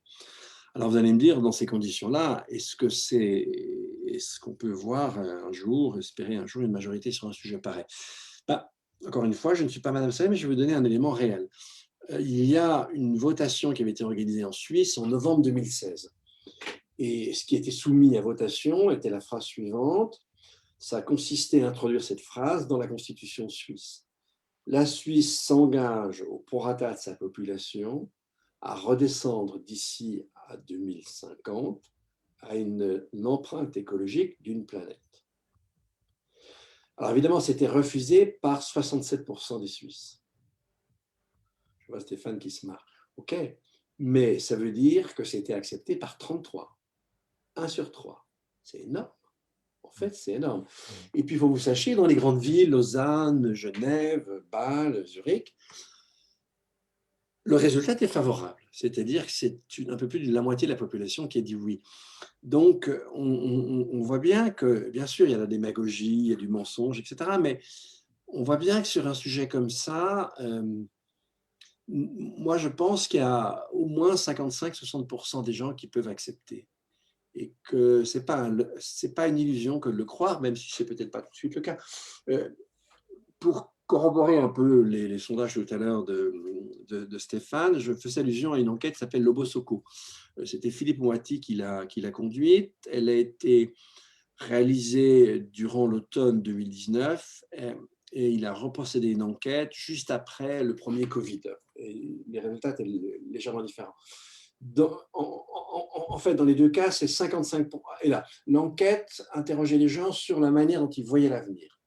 C'était quoi l'avenir le plus souhaitable selon eux, et en même temps celui auquel, pensaient-ils, ils avaient peu de chances d'échapper. 57% des Français, c'est énorme, ont parlé de sobriété écologique. C'est-à-dire que moi, quand j'ai vu ça, j'étais vraiment étonné. 55%. 29% ont parlé de sécurité. Non, le plus important pour eux, c'est la sécurité. C'est en gros Rassemblement national. Mais attention, ça ne veut pas dire qu'ils sont totalement indifférents à l'environnement, mais ils mettent en avant la question de la sécurité. Et quand ils parlent d'environnement, on peut avoir quand même quelques soucis. Donc bon, c'est pas pourtant quand même absent. Et puis, il y a les cinglés. Les cinglés, c'est les technolibéraux. Alors, les technolibéraux, soyons clairs, j'espère qu'il n'y a pas d'espions ici dans cette salle virtuelle. Les cinglés, ça va de la Macronie à Laurent Alexandre. C'est-à-dire ceux qui pensent que la solution à tous nos problèmes est technique. Et là, c'était 16% avant, et après la crise Covid, c'était déjà plus que 14%. J'avais trouvé ça intéressant, mais malheureusement pour nous, ce sont ces 16 ou 14% qui nous gouvernent, et pas tellement les autres. Donc voilà, pour répondre un peu longuement, je suis désolé, à la question qui m'a été posée. Si je peux juste rebondir sur cette question de technophilie, technomaniaquerie aussi. Euh, c'est vrai que dans la population, on le remarque moins et que c'est réservé, mais je pense qu'il y a un aspect systémique et de processus qui, par défaut, met en avant la solution technique. Et ensuite, si ça ne marche pas, on se demande pourquoi, et puis on fait appel aux philosophes et aux sociologues pour dire, mais pourquoi ça n'a pas marché notre machin? Et ensuite, on nous embauche, nous, sociologues, pour faire du marketing, pour convaincre les gens que la technique, elle était bonne et qu'ils n'ont rien compris. Et ça, je le vois encore, moi, dans mon métier. Moins qu'avant. Ça, je l'avoue. Donc, ça, je vais dans ton sens. Mais je peux te dire que jusqu'en 2012-2013, des fois, j'avais des projets de recherche techno très haute technologie pour l'ANR. On venait me demander de fournir un élément sociologique 24 heures avant le dépôt du dossier final du rapport à l'ANR en me disant que, en fait, j'avais droit à 3 lignes. Et en fait, ce qu'ils voulaient, c'est que je leur fasse du marketing et que je sois là pour dire oui, on a fait de sociaux et puis il va s'arranger pour que notre truc soit vendu correctement. Donc, et ça, je le vois de moins en moins. Donc, je vais dans ton sens là-dessus. Ça existe encore parce qu'il y a quelque chose de quasi implicite. C'est normal de faire ça. On ne le questionne pas. On le met en œuvre et on se dit merde, ça n'a pas marché mon truc. Pourquoi? Et c'est là qu'on fait appel aux autres. Et les autres, ben, elles sont les sciences sociales. Donc, et ça, je le vois moins quand même. Je le vois moins, mais je le vois encore. Effectivement, Oui, ça a je des vrais, reviens aussi ça a sur des ce vrais effets. que Les tu projets as de dit. recherche, ça a des effets sur la politique publique, sur la Ouais, manière dont on les met en œuvre et comment on les teste, on les évalue aussi. tout à fait. Mais alors, premièrement, c'est deux petites remarques. Premièrement, la question, si vous voulez, il faut faire attention. La question n'est pas forcément technique, non technique. En fait, moi, un des premiers livres que j'ai publié s'appelait L'homme artifice. Il n'y a pas d'humanité sans technique, hein, et je ne prétends pas que je vais me remettre à quatre pattes et brouter l'herbe des champs en plus en plein été et je vais crever de faim. Non, on a besoin de techniques, mais il y a deux choses. Premièrement, on peut avoir des techniques très invasives et des techniques où c'est pour ça qu'on te demandait ces 3 lignes, où on ne réfléchit pas du tout à l'interaction avec la société et où la complexité est seulement dans l'objet. Et il y a le low-tech où là, au contraire, on va trouver une espèce d'optimum. Et dans le low-tech, la réflexion sur l'usage, les conséquences de l'usage, elle est très importante. C'est-à-dire, dans le low-tech, la démarche est sophistiquée, l'objet peut être plus simple. En revanche, dans le high-tech, la démarche est simpliste et l'objet peut être hyper sophistiqué. Et donc, faisons attention, c'est plus le type de technique est en cause que technique ou absence de technique. Et puis, autre chose aussi que je voulais dire, j'ai un peu perdu mon... Oui, voilà, c'est aussi l'autre élément très important, c'est ce qu'on attend des techniques, hein. Et l'occidental moyen attend des techniques la solution radicale à un problème. En fait, les techniques ne solutionnent jamais rien. Elles peuvent répondre à une partie d'un problème, mais en général, elles en produisent un autre. Et quand elles sont utilisées à l'échelle massive par rapport au système Terre, ben voilà, c'est ce qu'on voit aujourd'hui. C'est-à-dire que plus une technique est puissante, plus elle va solliciter une réaction potentielle du système lui-même, du système Terre lui-même. Donc, l'idée qu'on va tout résoudre par les techniques, je pense qu'aujourd'hui, il faut vraiment s'appeler Laurent Alexandre, c'est-à-dire qu'il est assez sommaire dans son approche des choses pour continuer à affirmer un truc comme ça. Un technologue intelligent aujourd'hui est quelqu'un qui sait que, ben non, il aura un élément, mais ça ne sera qu'un élément de solution. Ça, c'est important. Si je peux me permettre, Dominique, il y a une question Oui. anonyme dans le chat. Comment faire pour parler autour de nous de cette spiritualité, alors que la spiritualité est souvent vue comme quelque chose, une notion religieuse ou non sérieuse? Oui, alors, ce que j'essaie de vous montrer, c'est que c'était à l'amont des religions, et pas nécessairement religieux, hein, mais pas nécessairement, et qu'en fait, il s'agissait de fonctions. Donc, de toute façon, on n'y échappe pas. Après, en France, on est dans un contexte Révolution française, laïcité. Il faut voir aussi que le marxisme, de ce côté-là, était une calamité. C'est-à-dire qu'il y a, il y a eu, si vous voulez, toute une réflexion, et celui qui l'a réexhumé aujourd'hui, c'est Serge Audier dans ses différents livres, hein, La société écologique et ses ennemis, son livre sur le productivisme, le dernier livre encore, mais je ne l'ai pas encore lu le dernier. Où il montre qu'il y a une efflorescence d'écrits où on a cherché à mailler, on pourrait dire, la question naturelle et la question sociale, et essayer de répondre à l'une à l'autre.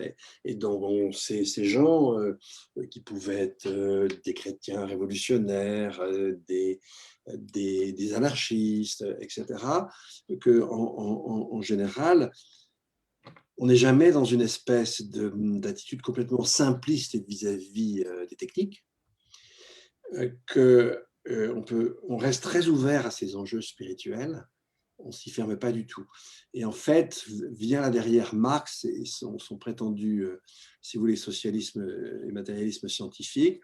On dit que non, tout ça c'est des conneries, il faut conduire jusqu'au maximum le développement des forces productives, quitte à tout détruire, et que lorsqu'on aura porté ce développement des forces productives, tout d'abord avec le capitalisme et ensuite avec le communisme, plutôt le socialisme, puisque le communisme c'est ce qui arrive après, et bien là seront remplies les conditions de l'homme générique, c'est-à-dire qu'on va dépasser la violence, la lutte des classes, et le fait que la plupart des individus sont, par rapport à un idéal de ce que serait de l'humanité, les individus sont atrophiés, il n'y a que quelques grands savants, il n'y a que quelques artistes, alors que dans l'idée très sympathique de Marx, dans l'homme générique, chaque individu est capable de réaliser en soi les grandes prouesses de l'humanité. Bon, le pauvre Papy Marx a fumé la moquette, hein. On n'a pas tellement vu ça. Et puis surtout, il a jeté l'opprobre sur toute cette tradition anarchiste, révolutionnaire, chrétienne, etc., spirituelle, qui était beaucoup plus intéressante que sa connerie de matérialisme dialectique. On voit où ça nous a amené. Et aujourd'hui, écologiquement, c'est un truc qui n'a absolument plus aucun sens. Donc, ben voilà, on a fait ça, et du coup, on est extrêmement fermé par rapport à cette question de spiritualité, et puis on confond spiritualité, mais elles peuvent déboucher là-dessus, hein, attention, on confond spiritualité avec religion qui a un monopole sur un territoire et qui impose d'une façon quasi dictatoriale un culte unique. Alors ça, vraiment, c'est pas mon truc, hein. Et c'est pas du tout ce que je veux dire, j'espère que vous l'avez compris, par spiritualité.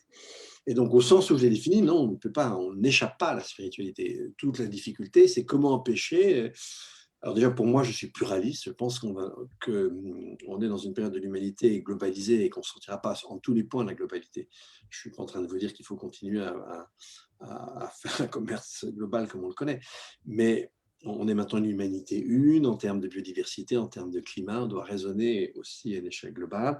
Puis je vous rappelle qu'aucune culture ne s'est faite sans commerce, et parfois avec des échanges très, très lointains.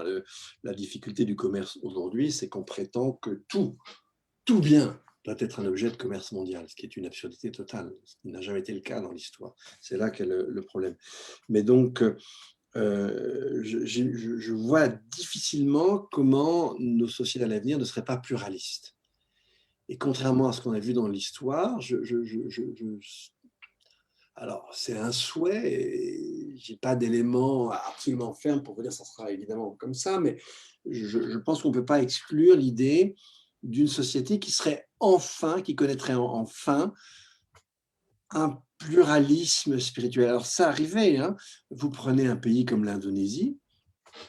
L'Indonésie, c'est un pays où vous avez des musulmans avec des obédiences, si vous voulez, différentes, vous avez des chrétiens, et vous avez encore des morceaux de peuple premier avec énormément de rituels, de relations à la nature qui restent d'ordre totalement chamanique.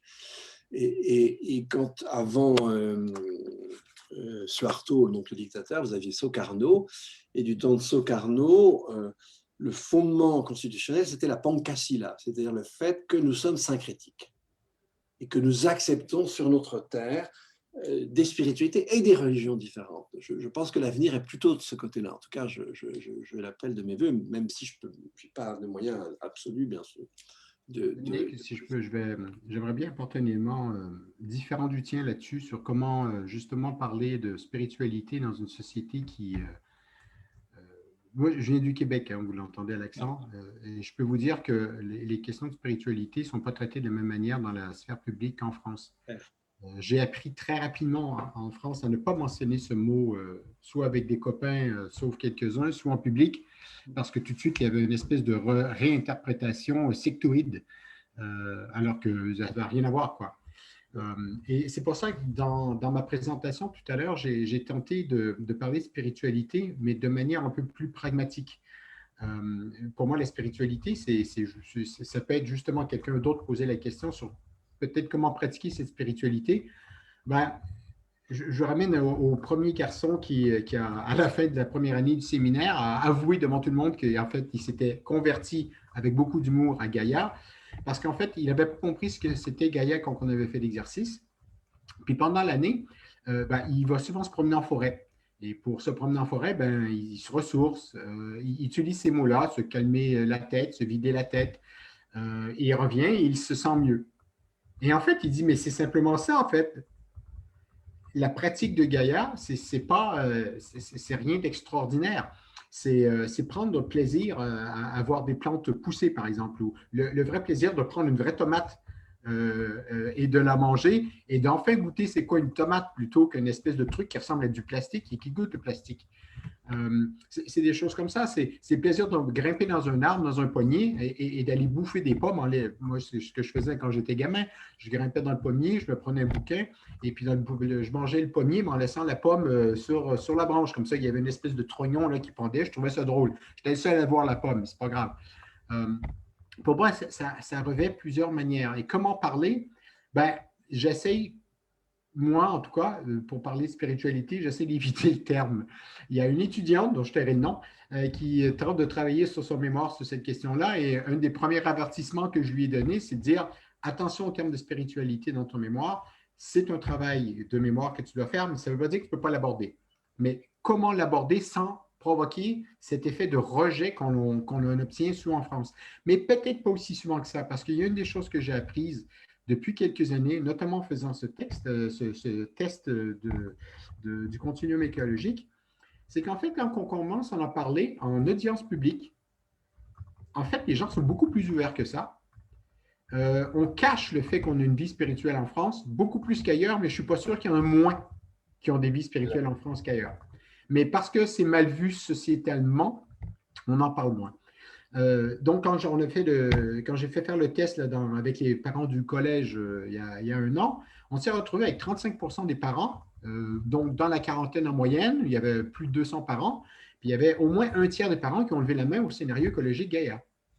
Et pourtant, on n'était pas dans le Trièvre ou dans des endroits où il y a des hippies qui ont oublié que la période hippie est terminée. C'était des parents absolument normaux, mais qui ont osé ou lever la main à ce moment-là. Je l'ai même fait une fois devant tout un parterre d'élus d'une collectivité territoriale. J'ai tenté le coup, allez hop. Eh bien, il y en a 5 qui sont venus me voir après pour dire s'il n'y avait pas moyen de bosser ensemble. Ah. Et donc là, je me suis dit, en fait, il y a une certaine allergie, mais ce n'est pas une vraie allergie en France. C'est une allergie un peu sociale, publique, dans l'image que l'on envoie. C'est sûr que si vous commencez à faire du prosélytisme et à parler comme un prêtre religieux sur Gaïa et la spiritualité, ça ne passera pas. Ça, c'est évident. Mais je pense qu'effectivement, il y a des manières très, très simples, en fait, de célébrer la nature, de l'apprécier pour ce qu'elle est, de dire bonjour à un arbre, de faire pousser des fleurs, de faire pousser des plantes, même si c'est sur un balcon. Les Japonais font des bonsaïs. Pourquoi? Parce qu'ils n'ont pas la place pour avoir un jardin avec un gros arbre. Donc, ils font des bonsaïs. C'est une manière pour eux de le pratiquer, de ne pas oublier leur lien à la nature. Donc, il y a tout ça. Il y a des manières, je pense, de dire. Ce n'est pas toujours évident. Il faut faire attention à son audience. Je pense aussi qu'il y a une certaine partie dans ma carrière, il y a peut-être 15 ans, quand je commençais à tenter d'asseoir une réputation en France, ce n'était pas le moment de commencer à parler de spiritualité. Je me serais fait débouter direct. Maintenant, je peux. Donc, je me permets. Et Oui, juste pour rebondir encore aussi sur ce que tu dis, si tu veux. Oui, je crois que c'est un éventail. Alors après, je crois qu'il y a beaucoup de gens qui sont prêts à aller un peu plus loin dans l'éventail, si tu veux, hein. Et on le voit, ça va jusqu'à des choses. On voit par exemple je parlais du dossier sur les plantes là que j'ai publié, c'est vraiment intéressant. On le voit dans tous les travaux qui sont faits sur comment les expériences de mort imminente, etc.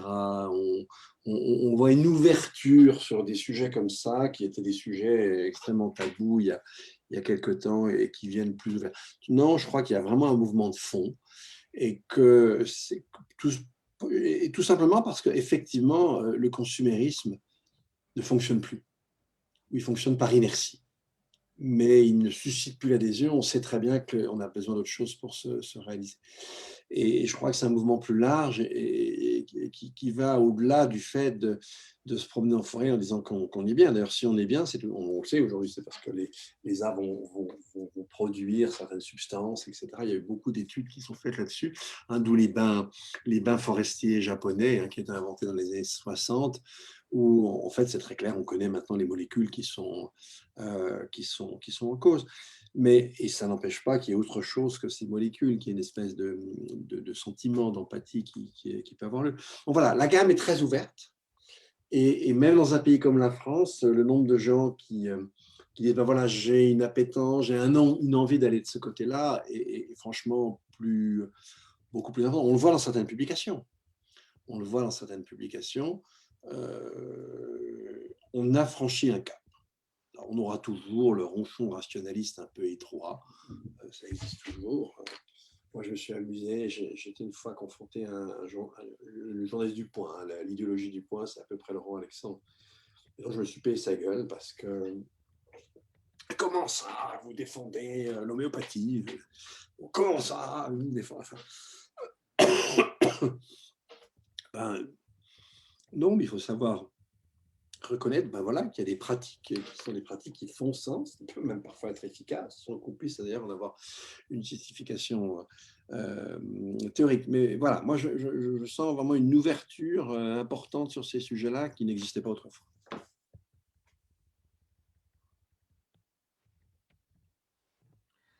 Peut-être un élément aussi, un autre élément de réponse, c'est que les dernières, il y a quand même des études, notamment anglo-saxonnes, hein, qui sortent sur des thématiques comme l'éco-anxiété, comme le syndrome de manque de nature, qui font que les gens sont, en fait, on est capable d'expliquer certaines dépressions par le fait qu'il n'y a pas assez de contact avec la nature. Tout à fait. Donc, Voilà, oui, ça maintenant. et donc même la science, si on peut appeler la psychologie et ces formes-là de la science, c'est quand même si ça se rapproche plus d'une science que d'une spiritualité, vont exactement dans ce sens aussi. Donc, on a aussi des éléments, des arguments pour dire ce n'est pas qu'une question de faire de méditation devant un arbre, c'est qu'en fait, on a des dépressions. On a réellement des dépressions qui, en fait, et ça a des effets aussi physiologiques sur le corps de être en contact avec la nature. Il y a des échanges d'hormones, il y a tout ça qui se met en œuvre. Donc, on commence à avoir des explications qui sont physiologiques et psychologiques à une relation à la nature qui devait prendre une autre forme parce qu'on s'est coupé de cette nature de manière physique et de manière émotionnelle et de manière urbanistique aussi, il ne faut pas oublier. Et ce qui est intéressant avec les nouveaux programmes justement en ville, c'est qu'on recommence à retrouver cette nature en ville et c'est rentré maintenant dans les critères d'urbanisation, de planification des sols, d'usage des sols. On ne fait pas du ciment sur du ciment seulement, on veut faire autre chose. Bon, après ça, il y a certaines petites expérimentations qui ne vont pas bien. On voulait dans une certaine ville centre-ville remettre des arbres. Et puis les gens n'étaient pas contents parce que les arbres allaient apporter des insectes qui allaient rentrer dans leur fenêtre, par leurs fenêtres, dans leur salon. Donc ils ont dit non. La ville de Grenoble n'a pas été complètement déboutée. Elle s'est dit bon, on va faire autrement, on va faire des petits jardins avec des petits arbustes. Et les gens vont s'habituer, mais un jour les arbustes vont devenir plus grands, vont devenir des petits arbres et ça va être accepté parce que les gens auront été habitués entre-temps.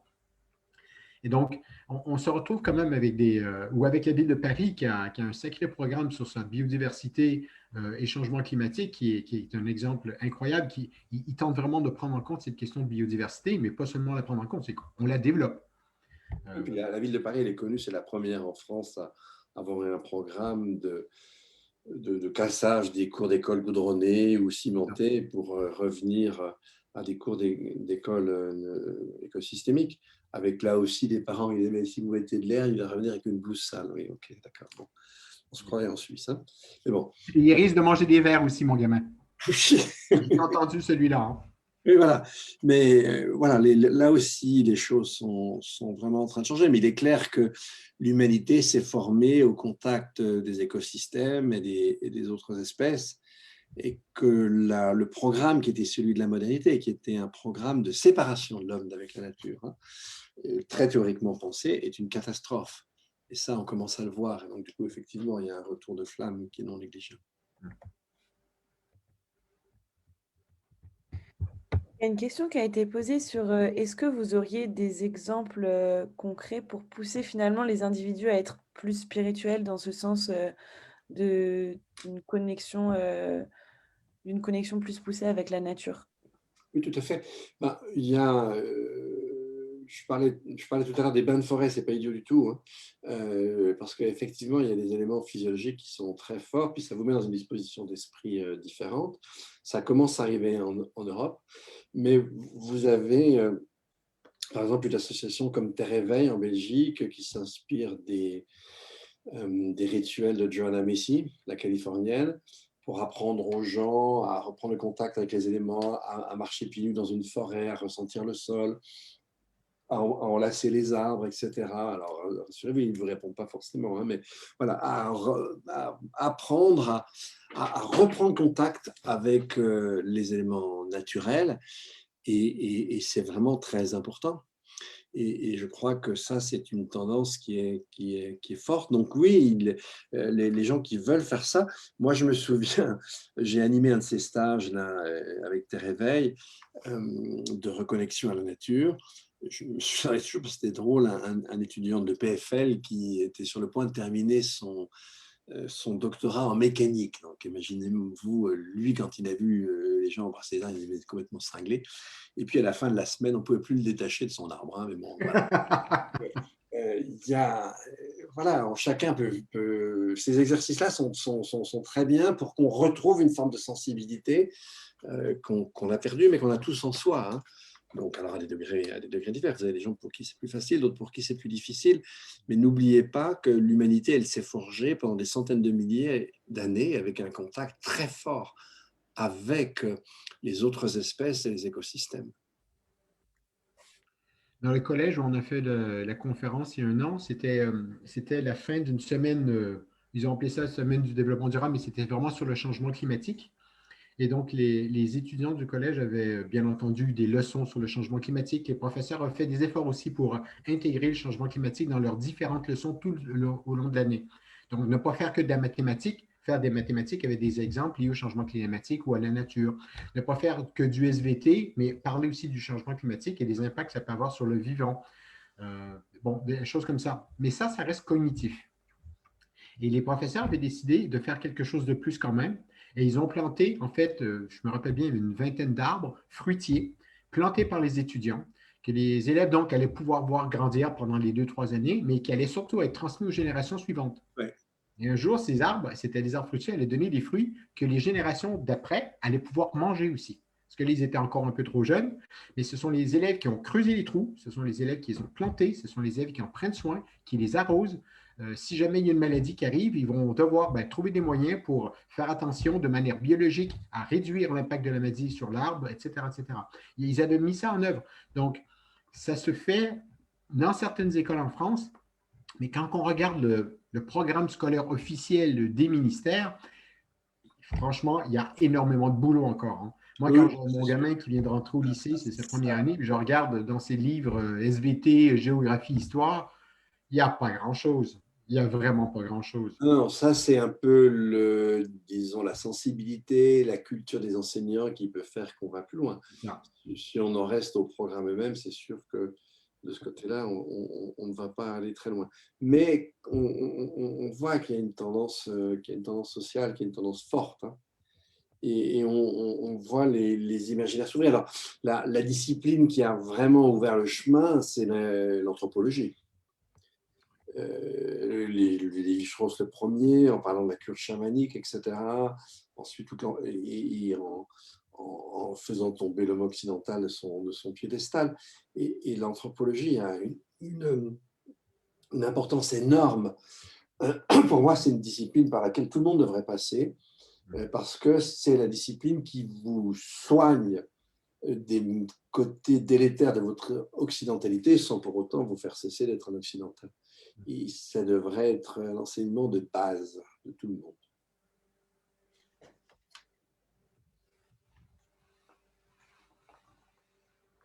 Est-ce qu'on a des questions? Est-ce que s'il n'y a plus de questions, on peut aller au dodo, hein? Enfin, ça devient à d'autres activités. Non, pour l'instant, il n'y a pas de questions. Et je disais aussi dans le chat, si quelqu'un veut prendre la parole directement, Ah oui, avec plaisir. vous pouvez lever la main et je peux vous donner, enfin, vous activer votre micro. Et n'hésitez pas à reposer des questions. Ouais, j'ai suivi un petit peu les questions qu'il y avait sur le chat et sur les questions-réponses. On a pas mal, je pense qu'on a pas mal répondu à tout.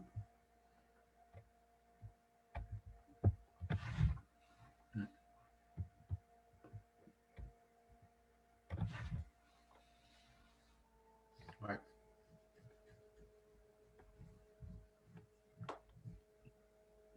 Il y a la question de Maxime. Je ne sais pas si tu avais répondu, Stéphane.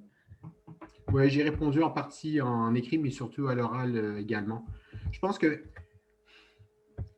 au final, sur la question de la spiritualité, c'est qu'on n'est pas non plus obligé d'en parler pour la pratiquer. Hein. On n'est pas obligé non plus d'en parler pour faire des projets de recherche, pour penser de manière philosophique le monde, pour tenter de faire des préconisations de politique publique ou de mesures ou de programmes, que ce soit pour des politiques ou des collectivités territoriales ou des entreprises. Ce n'est pas une nécessité, ça peut rester pour soi, mais c'est peut-être un moteur important qui font qu'on ne lâche pas le morceau non plus. Si on trouve du sens, et c'est une autre manière de parler de spiritualité, c'est quel est le sens qu'on donne à sa propre vie, quel est le sens qu'on donne à sa relation aux autres puis à la nature, quel est le sens qu'on donne à son boulot. C'est une forme de spiritualité, ça va un petit peu dans le sens de tes définitions de départ en Dominique, je trouve. Mais il est vrai que donner du sens en achetant le dernier iPhone et puis le prochain qui va passer et puis le prochain qui va, moi, ça me pose un problème fondamental. Ça, pour moi, c'est peut-être une manière très occidentalistique, consumériste de définir et de concevoir la réalisation de soi, mais c'est pas pour moi, quoi. C'est pas comme ça que je me réalise. J'ai besoin d'un téléphone et c'est tout. Mais j'en fais pas une affaire d'État non plus. Et c'est pas ça qui me donne du plaisir. Et c'est peut-être un dernier point pour moi. Pour moi, ça sera ma conclusion, c'est que je pense qu'il faut faire la différence entre la joie, le bonheur, je n'y crois pas trop en fait, et le plaisir. Le plaisir, c'est justement ce petit plaisir qu'on a de jouer à des jeux vidéo qui finalement va cesser tout de suite quand on a terminé. Après ça, on passe à autre chose.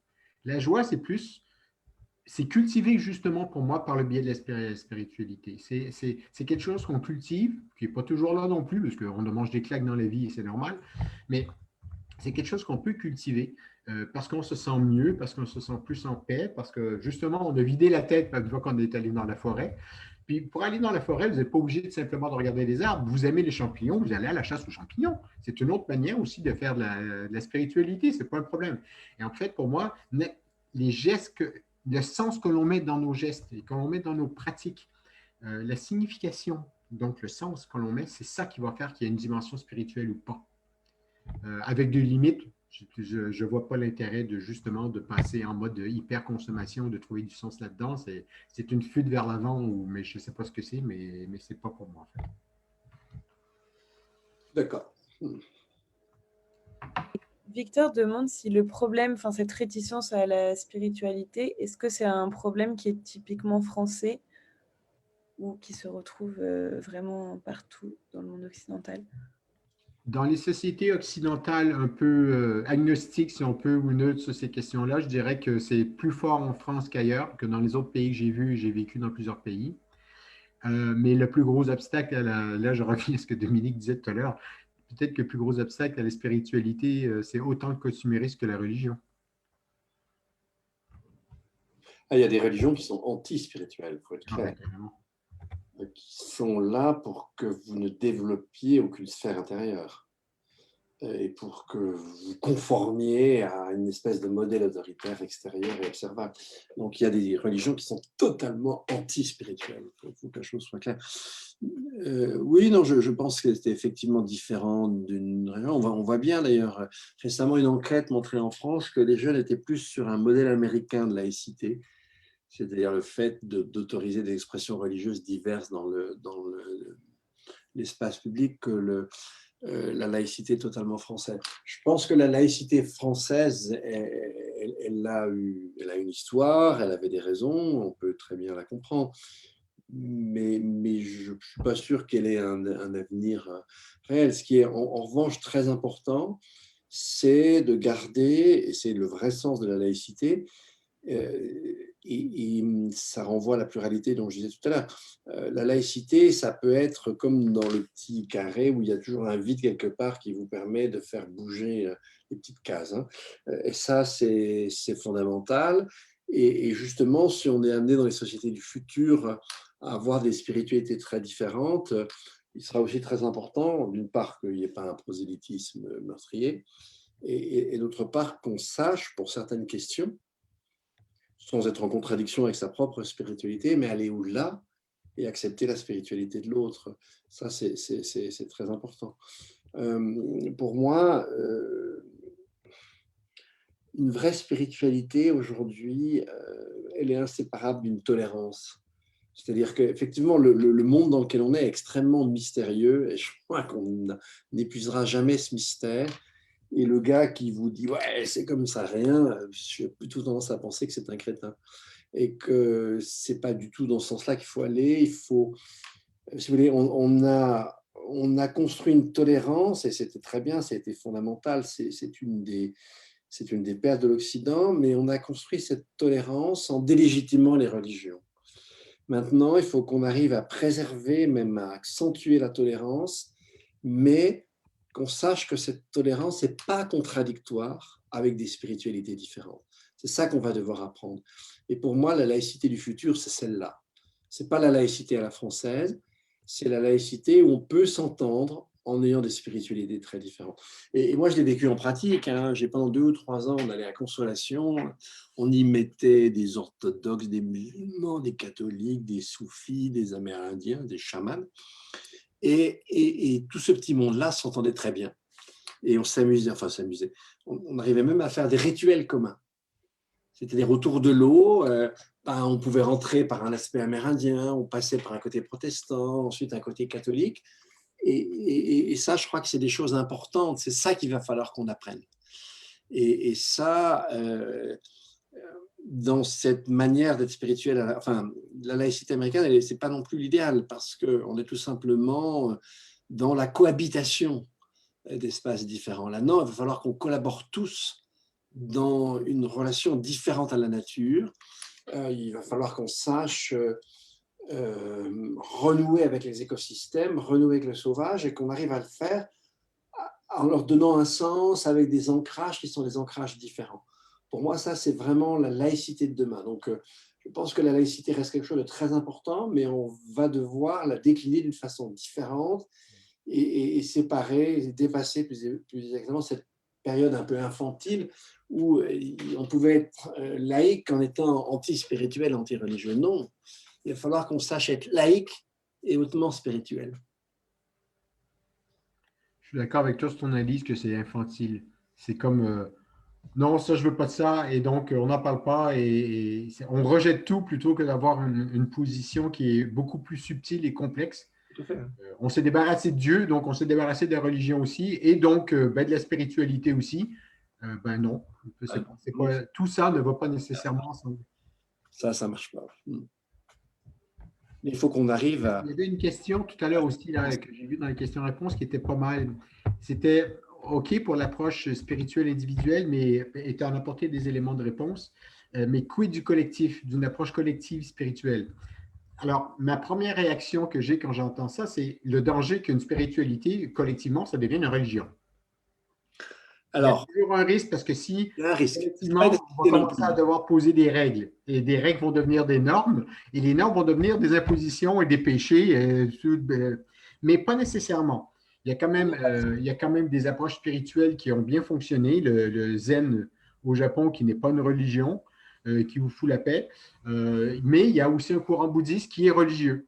Et donc, le bouddhisme a été scindé il y a très longtemps entre deux grands groupes. Le bouddhisme religieux avec un ordre, des prêtres, des règles hyper strictes, l'équivalent pratique des péchés, mais aussi le bouddhisme spirituel qui n'a pas de péché et qui n'a pas de prêtre, où il y a peut-être un prêtre, mais il n'y a pas de hiérarchie, et qui a des pratiques multiples, comme tu le disais tout à l'heure, en fait.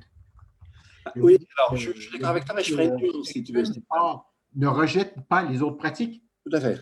Ça, c'est fondamental. Mais en même temps, je pense, et c'est toute la difficulté dans laquelle on est hein, aujourd'hui, c'est que les spiritualités aussi, hein, elles s'inscrivent dans une histoire, elles s'inscrivent dans des collectifs. Une spiritualité à soi tout seul, j'y crois pas. Une spiritualité, alors en même temps, c'est compliqué parce qu'une vraie spiritualité permet une intériorité, mais c'est quand même toujours forcément lié à une tradition, etc. Hein, entre l'occidental qui va prendre son ayahuasca et puis la façon dont un Ashaninka le fait de manière rituelle, ça peut être différent.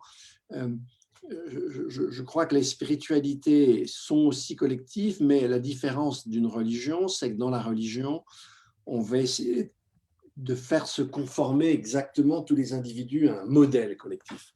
Dans la spiritualité peut être collective, mais dans le collectif, chacun va être porteur d'une dimension qui lui est propre. Et ça reste fondamental.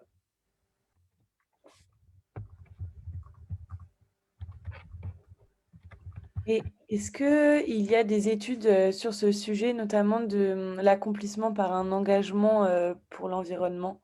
C'est une question de Rémi. Je dirais qu'on n'a même pas besoin d'études pour ça. Je veux dire, vous avez des gens, bon, par exemple, ce qui s'est passé sur la ZAD de Notre-Dame-des-Landes, le débouché n'est pas inintéressant. Le fait que des gens réussissent à remettre un projet et puis à faire reconnaître par les institutions la pratique d'un mode de vie différent, c'est quand même quelque chose d'assez intéressant. C'est quand même pas mal dans le genre. C'est assez beau comme chose. Il y a énormément de petits collectifs qui se créent, hein, communautaires ou non, où on trouve ce côté-là. Ça aussi, c'est un peu une des tendances de l'époque. Et quand on regarde les communautés des années 70, ce côté spirituel était absent, était très peu présent en fait. Dans les différentes petites communautés qui s'installent en écologie, vous aviez un très beau reportage là dans Le Monde cet été avec Nicolas Truong. On voyait, même si c'était des rites un peu improvisés, un peu de guingois et tout, mais pourquoi pas voilà, c'est des gens qui sont en recherche, ils étaient en recherche plusieurs, ils prenaient la rite un peu avec humour. Voilà, on est dans une gestation d'un truc plutôt sympa et qui ne débouche pas sur l'assassinat de son voisin, ce qui est quand même pas mal dans le genre. Hein, et c'est même fondamentalement essentiel. Je pense qu'on est plutôt rentré dans cette période-là. D'où la crispation identitaire. Ouais. Et ça, c'est insupportable pour certains. L'islamiste qui veut absolument vous convertir. Et moi, je me souviens, j'étais à l'Institut Goethe, là, c'était au moment de la première guerre du Golfe, donc on était au début des années 90. Comment ça, c'est ton Dieu? C'est pas mon Dieu, c'est le Dieu de tout le monde. Ben non, rien à foutre, mon gars, c'est le tien, c'est pas le mien. Bon, et ça, c'est fondamental. Il faut absolument pouvoir affirmer ça.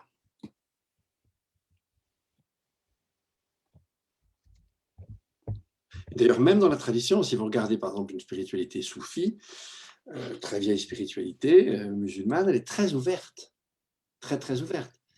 Et pour moi, le soufisme, hein, c'est l'une des plus belles spiritualités du monde. Hein.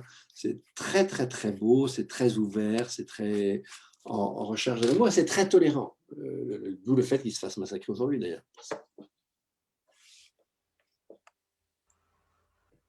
Et Dominique, il y a Emmanuel qui vous demande aussi quel est votre retour d'expérience sur votre engagement politique dans le processus électorale, en particulier dans cette capacité à partager ses messages autour d'une spiritualité qui s'écarterait finalement du consumérisme? Ah, alors, je suis toujours gêné de parler de mon expérience politique parce que je ne suis pas sûr d'en avoir eu une. Je m'explique. J'étais avec un petit groupe de gens très, très sympathiques. Il n'y avait pas tellement de problèmes de rapport de force. Beaucoup de gens très, très jeunes. On n'était pas très nombreux. Et autant vous dire, on n'avait pas un rond. La Commission nationale des comptes de campagne nous a retenus comme frais de campagne 29 000 euros. Donc, j'ai dû faire quelque chose comme 411 000 voix avec 29 000 euros. Je vous assure que même Macron peut s'aligner. Parce qu'on a réussi, franchement, sans aucun moyen. Alors, comme on n'avait aucun moyen, on n'a fait aucun meeting, que la chose soit claire. Je ne sais pas comment on a fait pour les avoir, ces 400 000 voix, c'est toujours très marrant. Mais je ne suis pas sûr d'avoir une expérience politique, quoi. Moi, je n'ai pas été faire des meetings, je n'ai pas été serrer les pinces. Non, je n'ai pas eu d'expérience politique. On m'a demandé est-ce que tu veux faire ça? Oui, parce que pour les gens qui m'ont demandé de venir, il fallait faire passer un message d'expertise sur l'urgence. C'est ce que j'ai fait. Et en fait, mon discours politique n'a pas du tout été différent de ce que je racontais d'habitude. Et donc, je ne suis vraiment pas sûr d'avoir eu une expérience politique. Je pense que même je n'en ai aucune. J'étais incapable de dire votez pour moi. C'est quand même pas bon. Hein. Si on veut avoir des voix, totalement incapable de dire ça. Et c'était pas mon souci. J'ai fait, voilà, je voulais transmettre un message comme on le faisait, et je savais très bien que je ne serais pas élu, et ce n'était pas un problème pour moi. Donc, je ne suis pas du tout sûr d'avoir une expérience politique. Je suis mal à l'aise quand on me demande de parler de mon expérience politique. Je crois qu'une vraie expérience politique, c'est pas ça, quoi. Hein. Vous allez vous colter avec les gens sur le marché, etc. Vous avancez plein d'argent, vous allez haranguer les foules dans les meetings. Pipeau pour moi, non, je ne suis pas fait pour ça et je ne l'ai pas fait. Donc voilà, j'ai eu une expérience politique entre guillemets, un peu, si on veut, mais en tout cas extrêmement atypique. Donc j'en tire aucune leçon particulière. Je dirais que j'ai beaucoup plus fréquenté la politique en ayant participé à des institutions, en ayant été dans la commission copains, des choses comme ça. Je pense que là, j'ai plus vu comment ça se faisait la politique qu'en ayant fait ma campagne des européennes de 2019. Je ne sais pas si vous voulez dire 2 mots pour conclure là-dessus. Moi, je veux bien conclure. Stéphane, tu veux conclure? Moi, je conclurai après, si tu veux, ou peu importe, ou je conclue avant. On t'entend pas. Non, Hein. moi, je te dirais que je n'irai pas en politique. Je ne serais pas capable, je ne sais pas comment tu fais. C'est J'ai pas... peut-être un projet qu'il faut tenter dans sa vie par expérimentation, et là, je te comprends. Oui. Mais perso, je ne serais pas capable. Peut-être que tu as plus de patience que moi. Je Alors, pense que je perds trop de ma bulle personnelle aussi pour entrer dans ce type de projet. C'est pas ma manière à moi de. Peut-être c'est simplement pas ma manière à moi d'exprimer ou de pratiquer ma spiritualité Gaïa au quotidien. J'ai d'autres manières de faire. Moi, je t'ai trouvé bien courageux de tenter le coup, mais ouais, pas pour moi. Voilà. oui, et tout en disant ça, il faut que je fasse attention.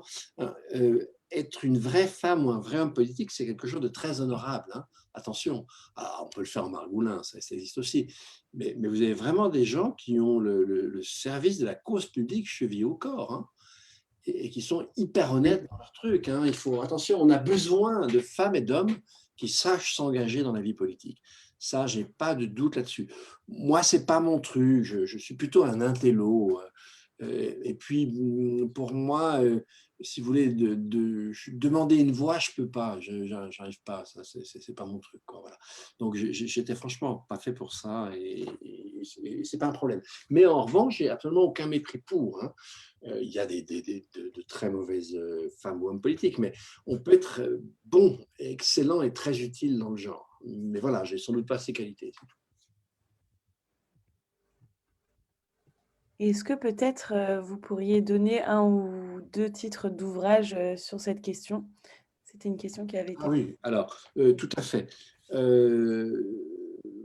Déjà, ce que j'ai raconté là, on va le trouver dans un livre qui s'appelait Nouvelle Terre, et aux éditions des Clés. C'est là qu'on va retrouver ces deux sens du mot spiritualité. L'articulation entre les deux m'est propre, mais ce genre d'idée fait son chemin. Alors après, sur la question de la spiritualité, il y a énormément de choses, énormément d'études aujourd'hui. Je crois qu'une manière d'entrer là-dedans, c'est, moi j'aurais presque envie de conseiller l'anthropologie. Parce que c'est une façon de voir comment d'autres êtres humains justement réalisent leur soi, la relation à la nature qu'ils nouent, etc. Moi, je sais que très très jeune, dès la classe de terminale, j'ai lu de l'anthropologie et ça a été pour moi extrêmement important, extrêmement salutaire. Il y a un livre que j'ai lu quand j'étais en terminale. Oui, je crois que c'était en terminale, ou peut-être après, un peu après.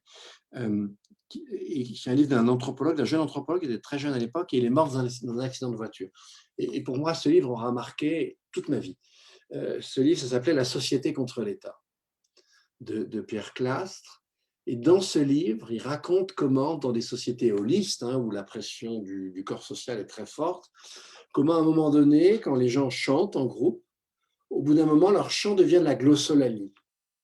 C'est-à-dire que leur chant quitte le chant commun, devient non compréhensible par les autres, et en fait, il est là, c'est l'aménagement d'une sphère intérieure. Et je trouvais ça très intéressant d'avoir ça dans des sociétés où, au contraire, la pression du groupe était très forte. Et bien même là où le groupe est très fort et sans contradiction avec le groupe, on a besoin de quelque chose qui soit vraiment intérieur. Et ça, je trouve que c'est très important. Ça serait ma première conclusion. Ma deuxième conclusion, là, si j'ai bien compris, les gens qui nous écoutent sont des gens jeunes, étudiantes, étudiants. C'est pas évident d'avoir 20 ans aujourd'hui. C'est pas évident parce que il y a la Covid, et là, il y a même des choses assez dramatiques qui se produisent aujourd'hui. C'est pas évident si on regarde l'état de la planète, l'éco-anxiété, la dépression climatique, c'est malheureusement des réalités. Justement, s'ouvrir sur un plan spirituel, c'est être curieux, aller voir des choses, même qui peuvent paraître bizarres dans un premier temps.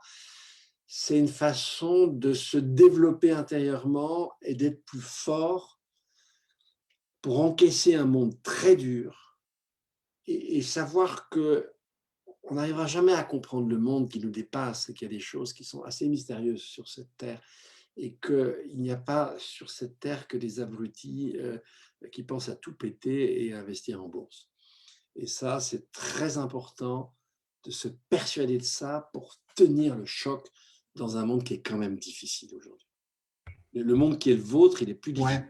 Ouais. Moi, ce que j'ai remarqué dans mes études, c'est que quand j'ai commencé à faire ça, je me disais que il y avait. Vous m'entendez, ouais? Oui, on t'entend. Oui. On t'entend. Peut-être j'ai un problème de bande passe en cas. Non, on t'entend. Merde. Ouais, je les ai perdus. Non, on t'entend. Continue. Oui, vous m'entendez? Oui, on t'entend. C'est bizarre, parce que moi, je continue là-dessus alors. Et ce que je me disais au départ, c'est justement ce que tu viens de dire, c'est que souvent, j'avais l'impression que les gens s'en foutaient. Et en fait, les gens ne se foutent pas de la nature du tout. C'est que, en fait, la difficulté, c'est dans la mise en œuvre d'action, de changement de pratique. C'est ça qui est difficile. Il y a, dans toutes les études, des sondages que j'ai faits, les gens à qui j'ai parlé, il n'y a pas d'anti-nature. Il y a des gens qui vont préférer faire autre chose, certes, mais les salauds, comme tu les appelais tout à l'heure, il n'y en a pas beaucoup, en fait. Le problème essentiel, il n'est pas là pour moi. Il est vraiment dans la quantité d'efforts qu'il faut mettre pour mettre en œuvre des pratiques qui ne sont pas nécessairement conformes au processus, à la procédure, au systémique en fait de notre société, qui est aussi consumériste qu'elle est capitaliste. Et tout nous amène vers autre chose que ce qu'on essaye de faire en ce moment. Donc, ça rend les choses compliquées, ça rend la vie, elle n'est pas toujours simple.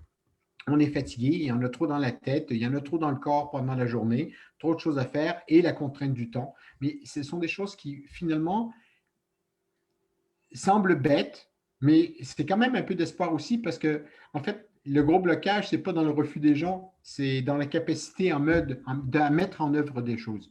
Et donc, autrement dit, il y a des solutions qui sont possibles.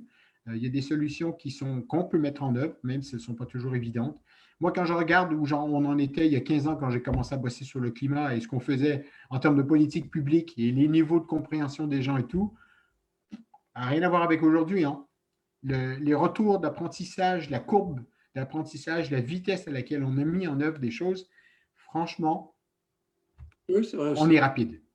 Peut-être pas assez rapide pour l'urgence climatique, mais quand on regarde le développement des nouveautés qu'on a eues sur 30 ans avant et ce qu'on fait depuis 15 ans, on peut construire des bâtiments à énergie positive maintenant. C'est tout con, mais on n'était pas capable de le faire il y a si longtemps, il y a quelques années à peine. Donc, est-ce que le moteur derrière tout ça, c'est la spiritualité? Pas nécessairement. Pour certains d'entre nous, ça l'est. Il y a d'autres moteurs qui peuvent aller dans le bon sens aussi. La spiritualité n'est pas le seul moteur de changement.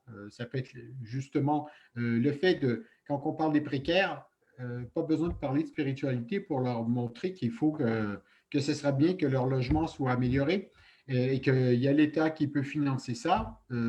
Simplement une meilleure qualité de vie, c'est un sacré bon argument aussi.